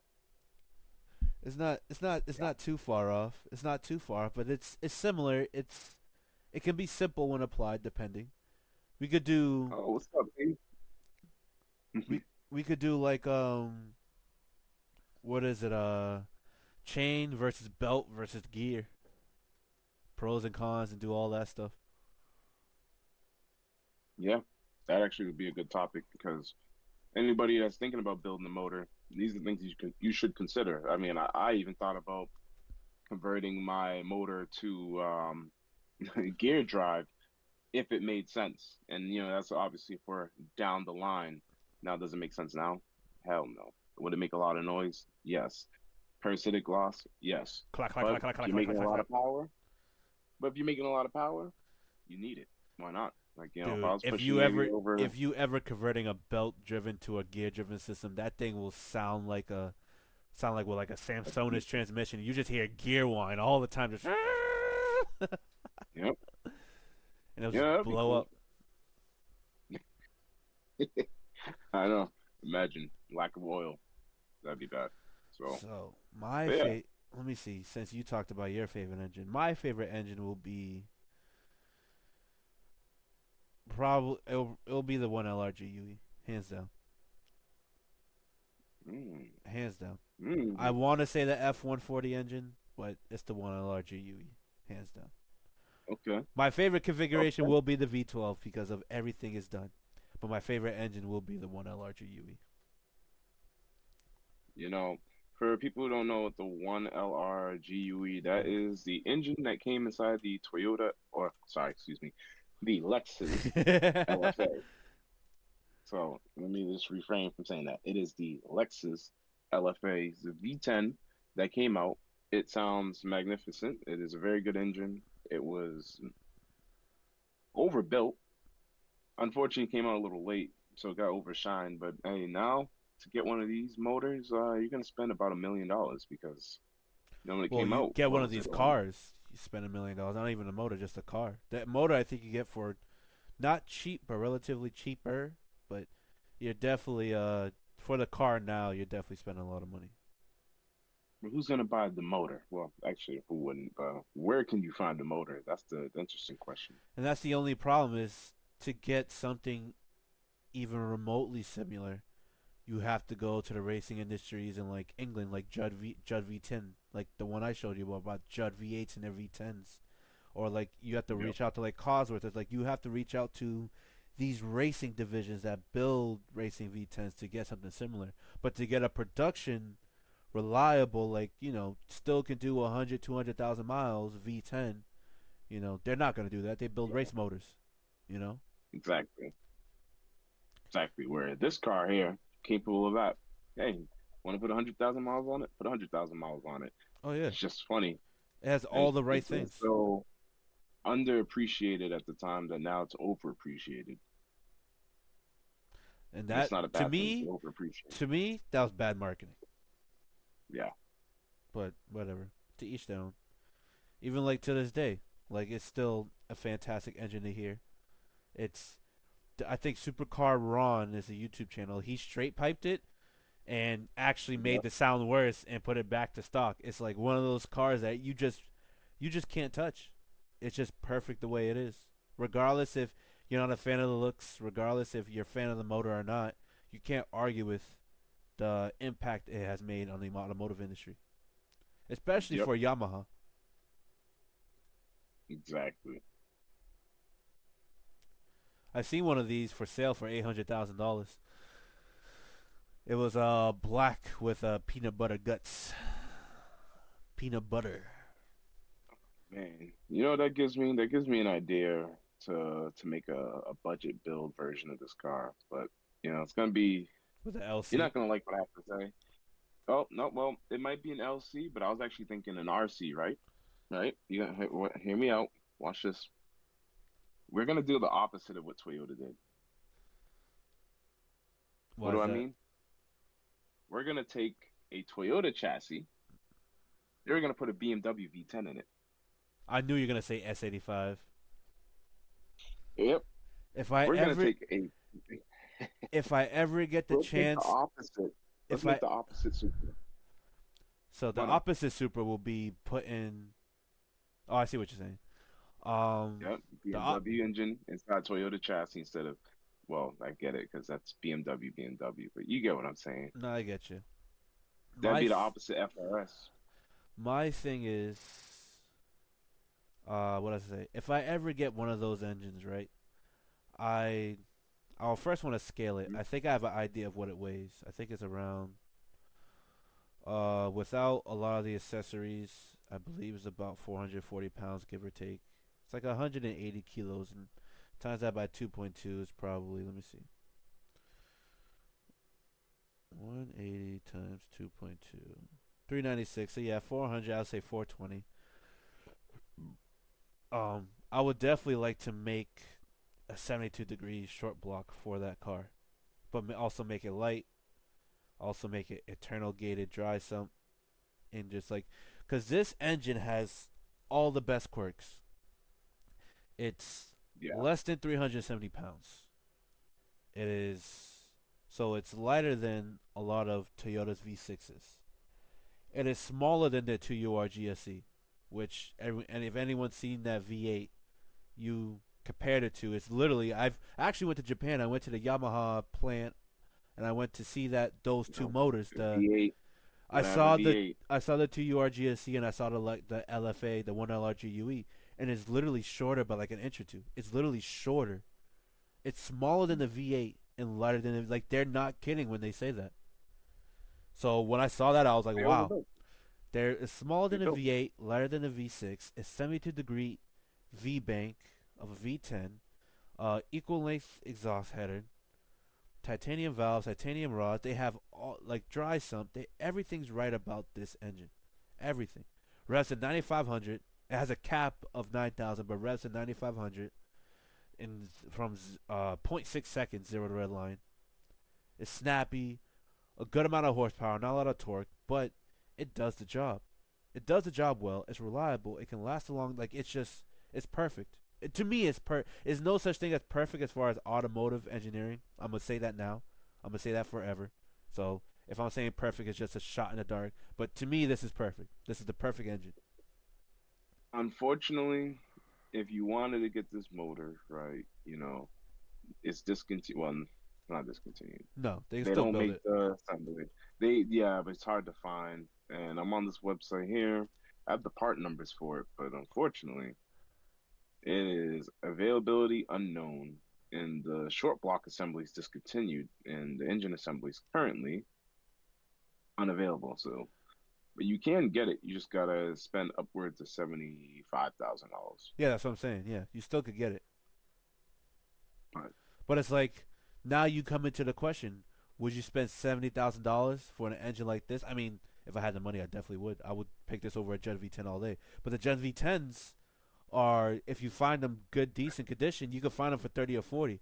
So you run into the situation again where it's almost half the price, but you're getting 3,000 kilometers out of it versus 100,000 miles. You know what I'm saying? But you're yeah, also getting versus, I think this was like 550 or a little less than that horsepower. This one LRG UE, the Jet V10 is around 730, I would say. Let me go on their website. F it, since we're already here. right here. Yeah, hard to find that Toyota V10. No, Man, you would man, probably have to go man. to like bring a trailer or something.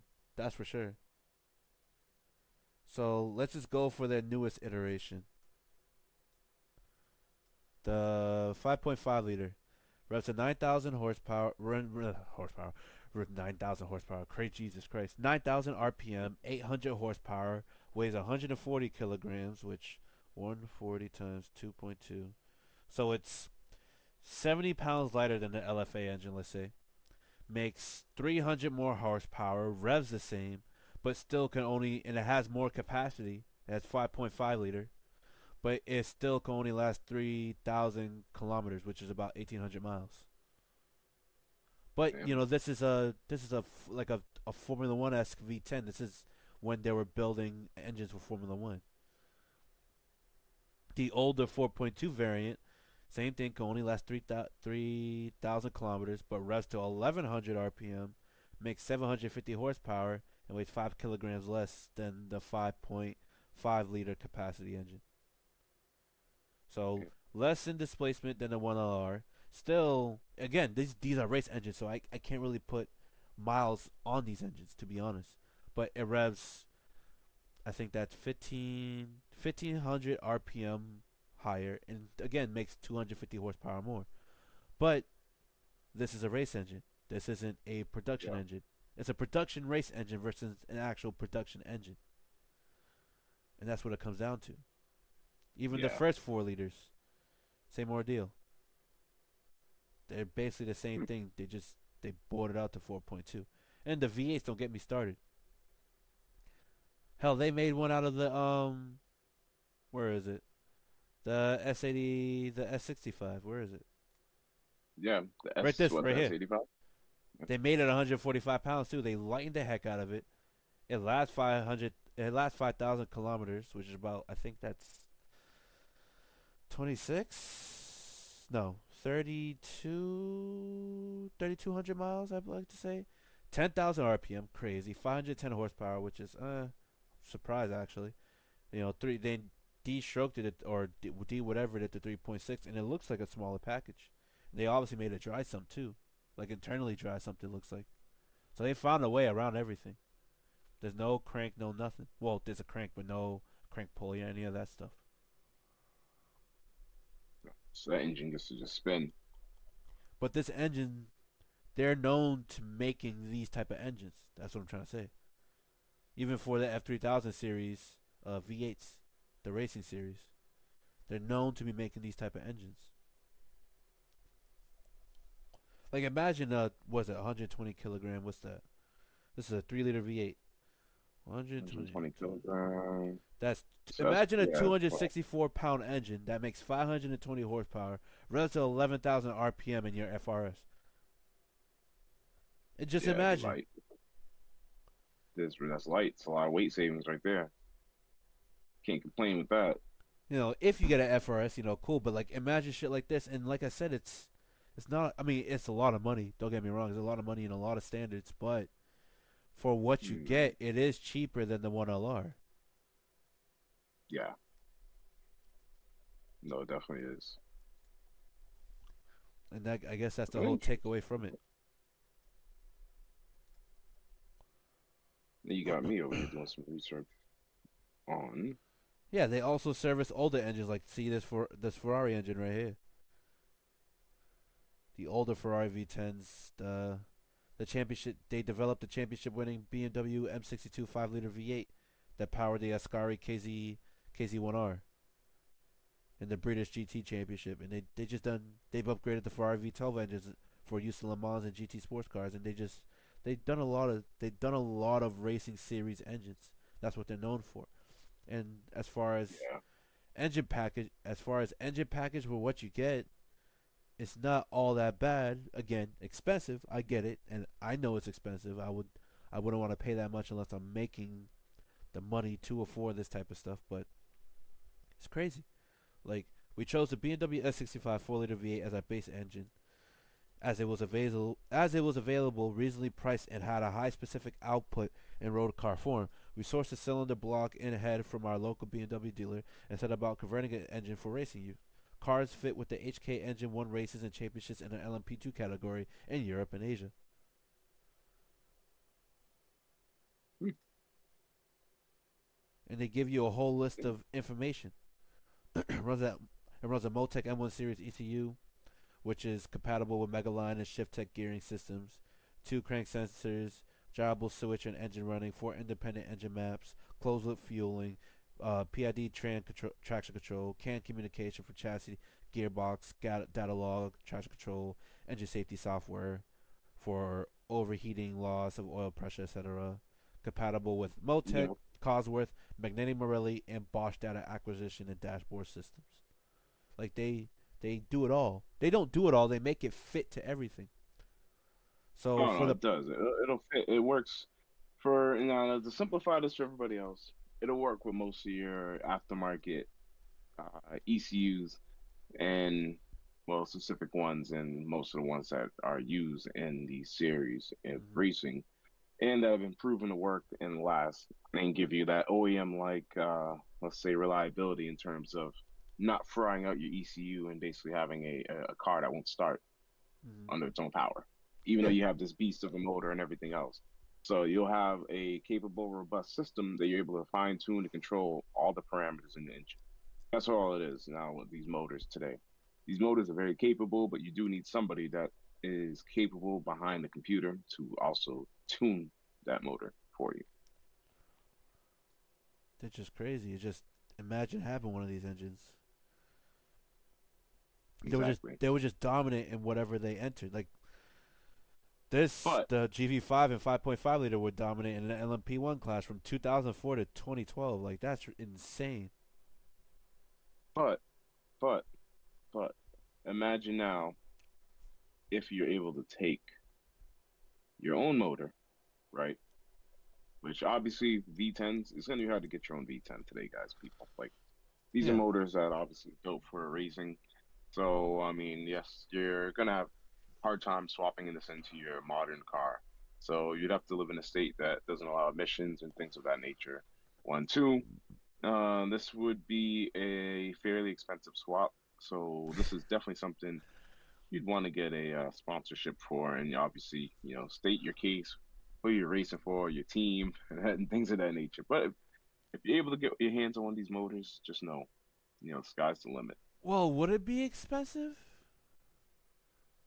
If you look at, if seriously think about it, if you look at the way engines are packaged or engines are sold today as far as packaging, like we've seen the Godzilla, the Megazilla, Hmm. the Hmm. turnkey Honda K20C1, like all these other engines, right? Those are all still all around $30,000. You find one of True. these used, or you could find them new. It's just sitting in a garage and someone's trying to sell it. But like, you can still find them. I think Ryan Turk, who put that 4-liter Formula One V10 engine in his Supra, he found his for 40. So like, if you really look, if you have money to spend on a $30,000 engine, how do you not have money to spend on a $40,000 engine? On especially an engine that actually has racing heritage versus just a crate engine for whatever the use may be. Granted, a lot of stuff does have to be custom, like because this is like if you look at the flywheel thing of this is severe. Like this is like barely 4 inches from what it looks like.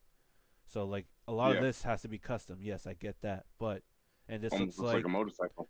it's a studded on flywheel type. So the flywheel's bolted on and has studs to hold like clutch plates and stuff already on it. So it's one of those ordeals, and this is probably the friction plate for it. But like obviously, it's for high revving purposes, and you can see by the gears over here that everything's obviously driven by gear here with this package. But you can see that yes, a lot of stuff probably has to be custom. Like Ryan Turk showed this when he had the Paris. I think he has a Samsonus transmission behind one of these, and now he uses it as a time attack car. But you do have to do some. I would say to the transmission, you have to do some custom work. But other than that, you could probably still, as long as the gearing of the rear end can hold it. So you probably have to severely over gear it just to hold the revs. So I would say probably get like a 3.5 so that it's it could just last longer in gear shifts. But Yep. even then, it doesn't look too bad. It does look like a handful. I'm not gonna say it doesn't.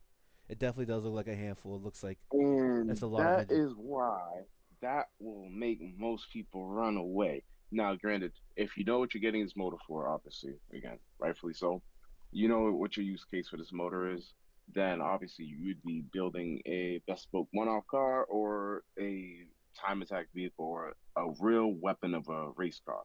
And of course, you're not going to just put this in you're not going to just swap this in your Honda Miata Civic. or something. Exactly, your Civic. I really was gonna say Civic, but like, no, you're not gonna swap this into your Civic or your Miata. But at the end of the day, if you wanted to and you wanted to really go through that whole chassis and turn into like, yes, a real race car, weight reduction, change the suspension geometry, then yes, you'd have yourself right here a real sports car.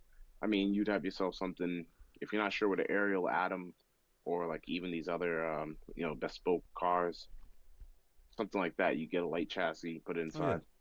There you go. Get yourself a nice little car. Something that weighs around 2,500 pounds or less.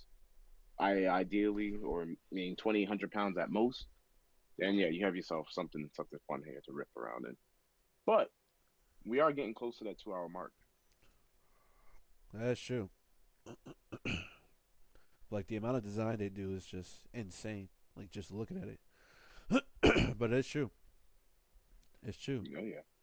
Past and present customers of Yamaha, Williams F1, Aeros, Terrell, Mazda, Toyota, Nissan, Orica, they've proven their Yep. worth. Oak Racing. They design using SolidWorks CAD and FEA software. I use Fusion 360 because it's a little more affordable. I mean, SolidWorks might be affordable. Might as well check it out. Lotus later on. Might be able to find your license. But like, just look at the engineering. It's just it looks easily bolt onable, which is interesting. Like the Yeah, pistons, the pistons are really. I can see why they have the service like they have, but I feel like they could have made it a little bit bigger on some of these applications. But to each their own, I they could guess. have, but racing, weight, Yeah, that's a costs. big factor. Yeah, especially with this unique dry sump system, Oh yeah, and that's why I want to there be you an go. engineer. I just want to build my own shit. Yes, Oh and hopefully man, soon be able to print our own engine. yeah, print our own engine, yo. That's gonna be crazy. Exactly. And imagine having a metal 3D printer or something that can, CNC the metal for you automatically. But yeah, Then all the other little bits and odds ends. that will be my favorite engine right there. It's the 1LR. Now, let's get into the last opinionated topic now, because the first four were more already there. First five, actually. But now we're getting into opinionated topic. What will be your let's say favorite top two project car style like areas? Like what will be your top two projects you will want to do? My top two projects, very easy for me. Top two projects I'd want to do. One, I've always said it, I'm gonna do a body swap on a car. I'm gonna take I'm gonna get a nice old school muscle car or something, and I'm gonna put that on a new modern S class or 7 Series chassis. And so Mm. what I'm thinking is get myself a nice old school Cadillac like Eldorado or even like a Lincoln Continental or something, something with a real long wheelbase. And unfortunately, if those wheelbases are too long, yes, I will have to scale down the car because those wheelbases were extremely long, and the only cars that are that long today would be SUVs and trucks. Mm-hmm. But ideally, you ever seen the interior of like an S class or a 7 Series or even like an Audi A8, those executive cars? Well, they have screens and TVs and usually massage seats in the back seat. So imagine a car like that on the outside looks like a nice old 60s, 70s boat barge, and then you go on the inside, it's all modern 2020 and up. So my that's one of my favorite one of my projects that I'd like to do and get done. And that's take a wrecked or salvaged old modern car. And obviously get the old car and title it as the old car, have everything running underneath as the new car. Hey, lo and behold, all the creature comforts, maybe even get autopilot. Like, well, I say autopilot, but hands-free driving in an That's old it. luxury boat. Now that'd be funny. And the second thing I'd like to do is honestly, it's just again my favorite, just engine swaps. So swapping different engines and the different chassis. So actually, But let which me narrow that particular one? down. Yeah, Let me narrow narrow it that down. down. Yeah, Actually, yeah. I'm not even gonna say engines, transmission swaps. I want to 8 HP swap the world. I'm gonna 8 speed swap everything I get. So let's narrow it down to that. I might not even touch the engine. I'm just gonna get a car that needs a transmission. I'm gonna get it dirt cheap, and I'm gonna put 8 speed in it. There we go. Problem solved. And I'll be able to go around the world with my cheap car, and I'll probably sell it and turn a profit. Yeah. Done deal. uh, Those are my two projects: body swap and 8 speed swap. That's it. all right, my two projects. The second one's gonna be hard for me because it's just a matter of what chassis I want to do. But the first one will be find like a TP044 like a carbon tub from like a Formula 3000 or Formula 3 or whatever maybe series in that sense. Just build a car out of that and find a way to make it street legal, like put headlights and stuff on it, and just build like a Formula style car, like in that sense. Put like Yes. either either if I find a way to engineer. Oh, I'll find like an Alpha 690T engine and either put it in the back, make it single turbo, or I'll get like a F136 Maserati V8 and find a way to make it, or find a F430 crank and cams and try to swap it in, which has been done before, which people are quite surprised that it's actually been done before. and make it like a high screaming V8 just going down the road with like a Hollinger 6 speed sequentials, something like that. And then that's Not an like 8 speed? that's like a ground up car type thing. Nah, not an 8 speed. Nah, How dare you? nah, I'm good. I'm good on 8 speeds. I'm good. They're just too. They're not bad. It's just a Hey, lot at of. least he acknowledged they're not bad. That's all that matters. They're That's not all that bad. matters. They're no. They're fantastic. But it's just Your use case is going to be different. I get it. yes. Like if I wanted to make it comfortable while being ballistically fast, yes, I'll get a 8 HP. Hell, if that at that point I'll get an M3. You know, it's like why would I? Exactly. Why not get Exactly. the whole German package? You know, but that'll be one of Exactly. my favorite projects. It'll be like a 3,000. Let's see. Someone did a cage car actually. Yeah, someone did a cage car, but it'll be something along the lines of this Oh, it reminds probably. me of Ariel Adam. No, I was kidding. Yeah, so like you could get like an aerial atom in a sense of kind of like Delara is another one that makes chassis for them and stuff like that, but make something along the lines of this,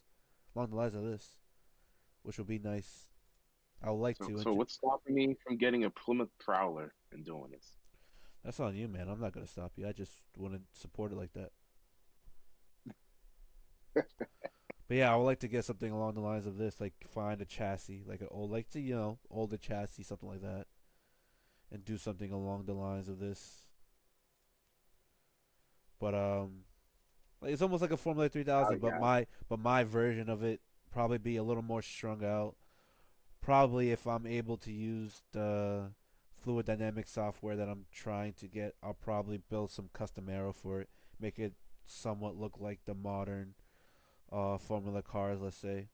But just make my own Formula car, like a no hold barred Formula car with like fans and shit for downforce. Just try to get into the nitty gritties of engineering, and then so. that's So do me a favor what's up. for the people. Look up an Ariel Atom, just for the people who maybe can't dream as big. If you Oh yeah, wanted something maybe kind of street legal yeah, that you could street just legal. buy, Well, something like it's that, you could buy that. not If even you didn't want this. to build it from the ground up. If you want a single seater version of it, the Yes, true. what's it called? Bachmano. Oh yeah, the Bachmano. That is a better interpretation of that. Because the Ariel Atom's cool, but yeah, the No, Bachmano Ariel is Adams the cool, real and deal. certain versions came with the 2.7 liter 72-degree V8 from RP Engineering over in the UK, which I kind of want to Yep. find one and see if I could cut it and make it a V10 and just cut the cylinder heads like that guy in Russia, or I forget what his name is, that you showed me like a while, Mm. like 2 years ago, and just make a Oh V10 out of yeah, that. I gotta find that video. Be just like this. Yeah, It won't be yeah, similar to this at all, but it will be like that you know same concept. yeah, which some headlights, find a way to put headlights on it and stuff like that. Make a body on it. Yeah, it'll be It's nice. kind of cool when you see the Bachmano. Like you see again, this is like the real deal stuff here, guys. And then second project, my second project would probably it's hard because it's either I'm going the mid-engine route. It's either I find a 650. It's either I find a McLaren 650, take the engine out, find a way to build a S85 and a 72-degree VBIG and put it in and call it the McLaren P2, or I'll grab the newer Supra, like this, the new Supra, like so, Hmm.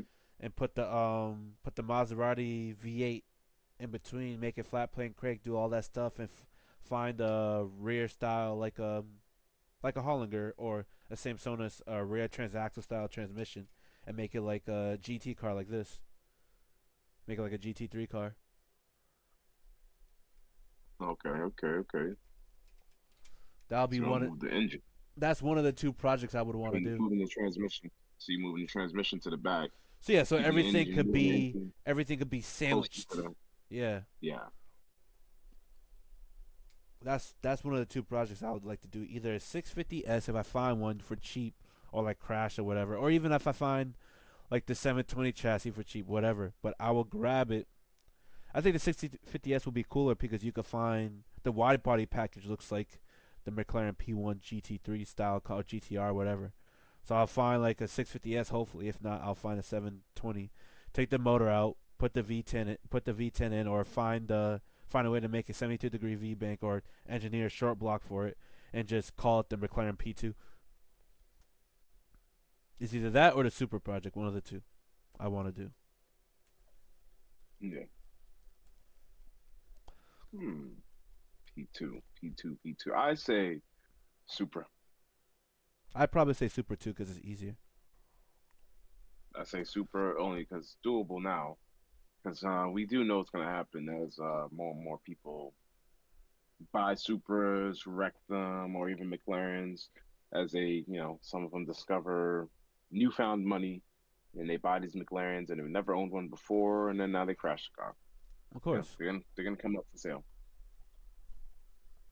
And it's gonna suck, but people are people at the end of the day. Exactly. People are people at the end of the day. But no, that's what I would like to do. Like the what is it? RPE 8. Yep, that little bugger. But find a way to make it 10 cylinders since it's already at the right degree angle that I want for a V10. Yeah. See. Yeah. Yeah. That angle keeps it nice and narrow. 105 kilograms, 500 horsepower, 10,500 RPM. Hayabusa base V8. Damn. Look at that little transmission. Yeah, I think it's a five But it speed or doesn't six have to speed. handle. But the funny thing is, it doesn't really have to handle too much torque. It has to really handle the high horsepower, which is good because it doesn't have to really worry about breaking things off the line. Just has to kind of get moving, and once it's moving, it's screaming. Yeah, and it's all these are already designed with what it's supposed to do. Like with the RPE, they did it kind of smart. They used the factory barrels of the Suzuki, so it's like they have the Yeah, barrel on top of the short block and stuff. So yeah, if they ever want to like a stroke sleeve. it, if they ever want to stroke it out, they have to worry about the angle, the piston drag angle of the cylinder bore. They just put a spacer plate on it, and they can still keep the factory length rod with the stroker crank. Let's see. And they just built some crazy stuff like this for the SR3, the Radical SR3. Yeah. Crazy, crazy. But yeah, those would be my two projects. Since Hmm. I'll have like my mid-engine Formula car, and then I'll have the Supra with all that. It's interesting because the way I looked at it is it'll either be a Hollinger or it'll be a modified C6 C7 transmission. So it's interesting. It'll be a Toyota branded BMW chassis, Italian powered American transmission car. Yeah. That's bastardization of parts. True, I'll tell true. you that. The mixture of everything the parts been. Yeah, I'm just keeping it simple. It's gonna be any manufacturer, and hey, if I can get an exotic car that has a transaxle that's blown up, for Yeah, example, yeah, I would still be 8 speed swapping that with I believe it's the Aston Martin 8 speed transaxle. Yeah, transaxle. So I'll just swap that in and 8 speed swap it, call it a day. So whoever that has a blown up transmission car, if I like it, I might want it. this dude. Just saying. Yeah.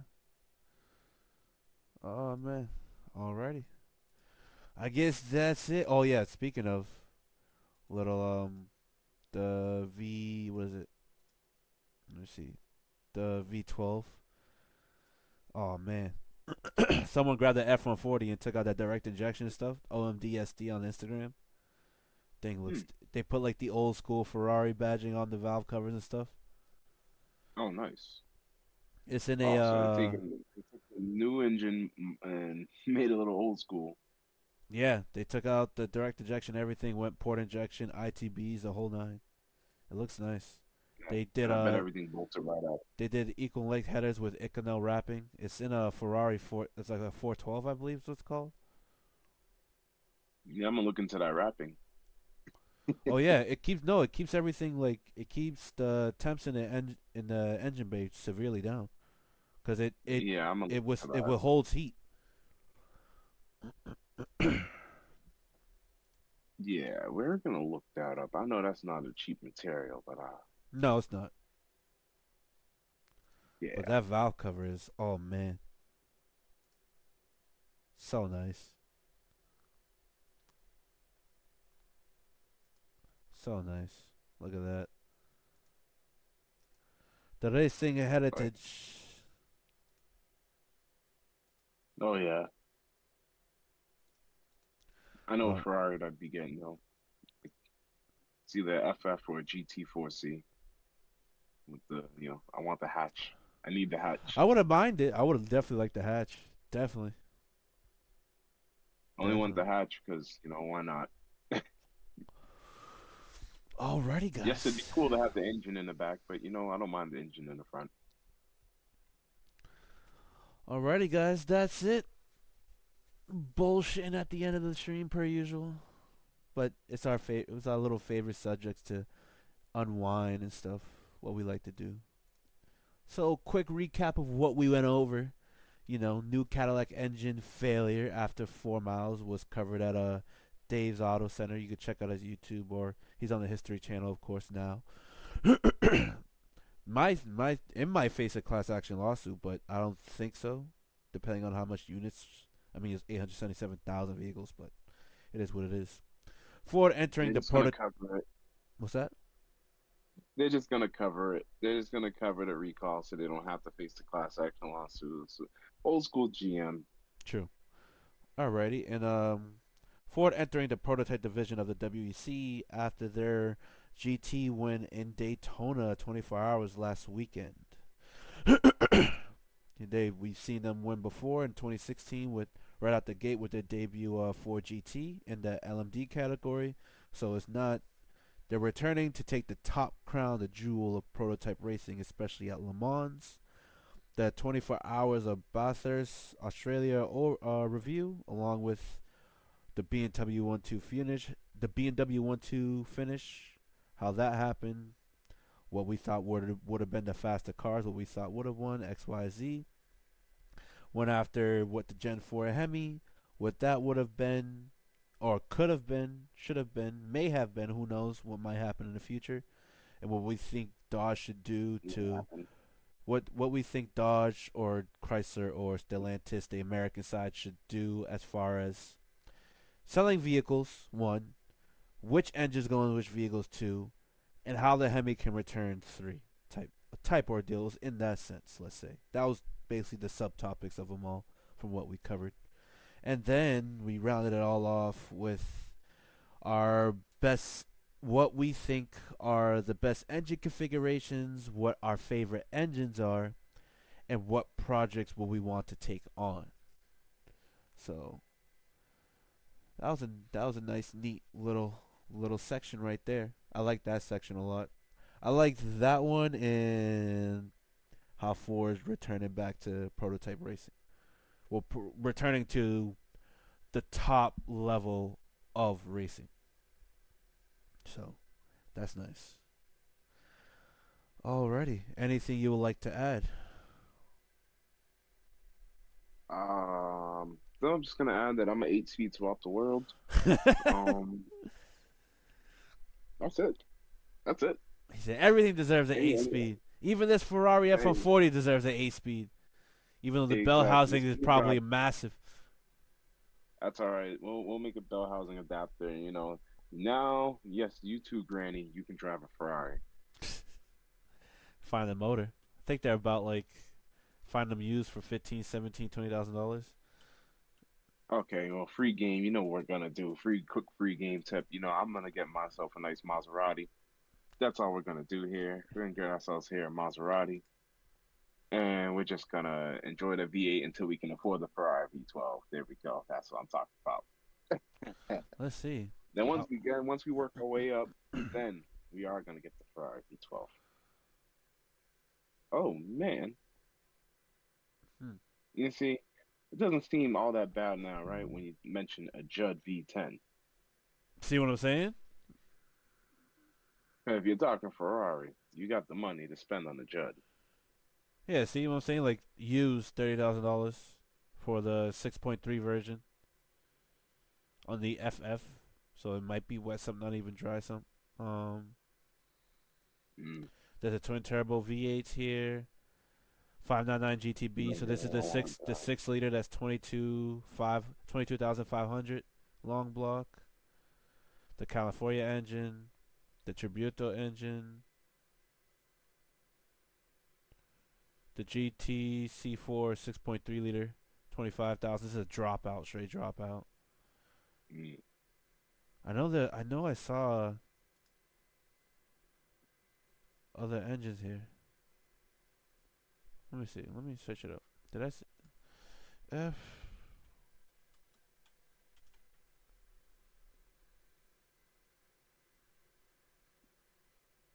Okay.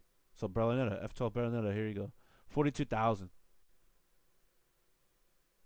Well, it's not bad though, considering the engine that you get. And that is why I had to make that little tidbit about the Judd V10. Because if you got the money, you will be buying.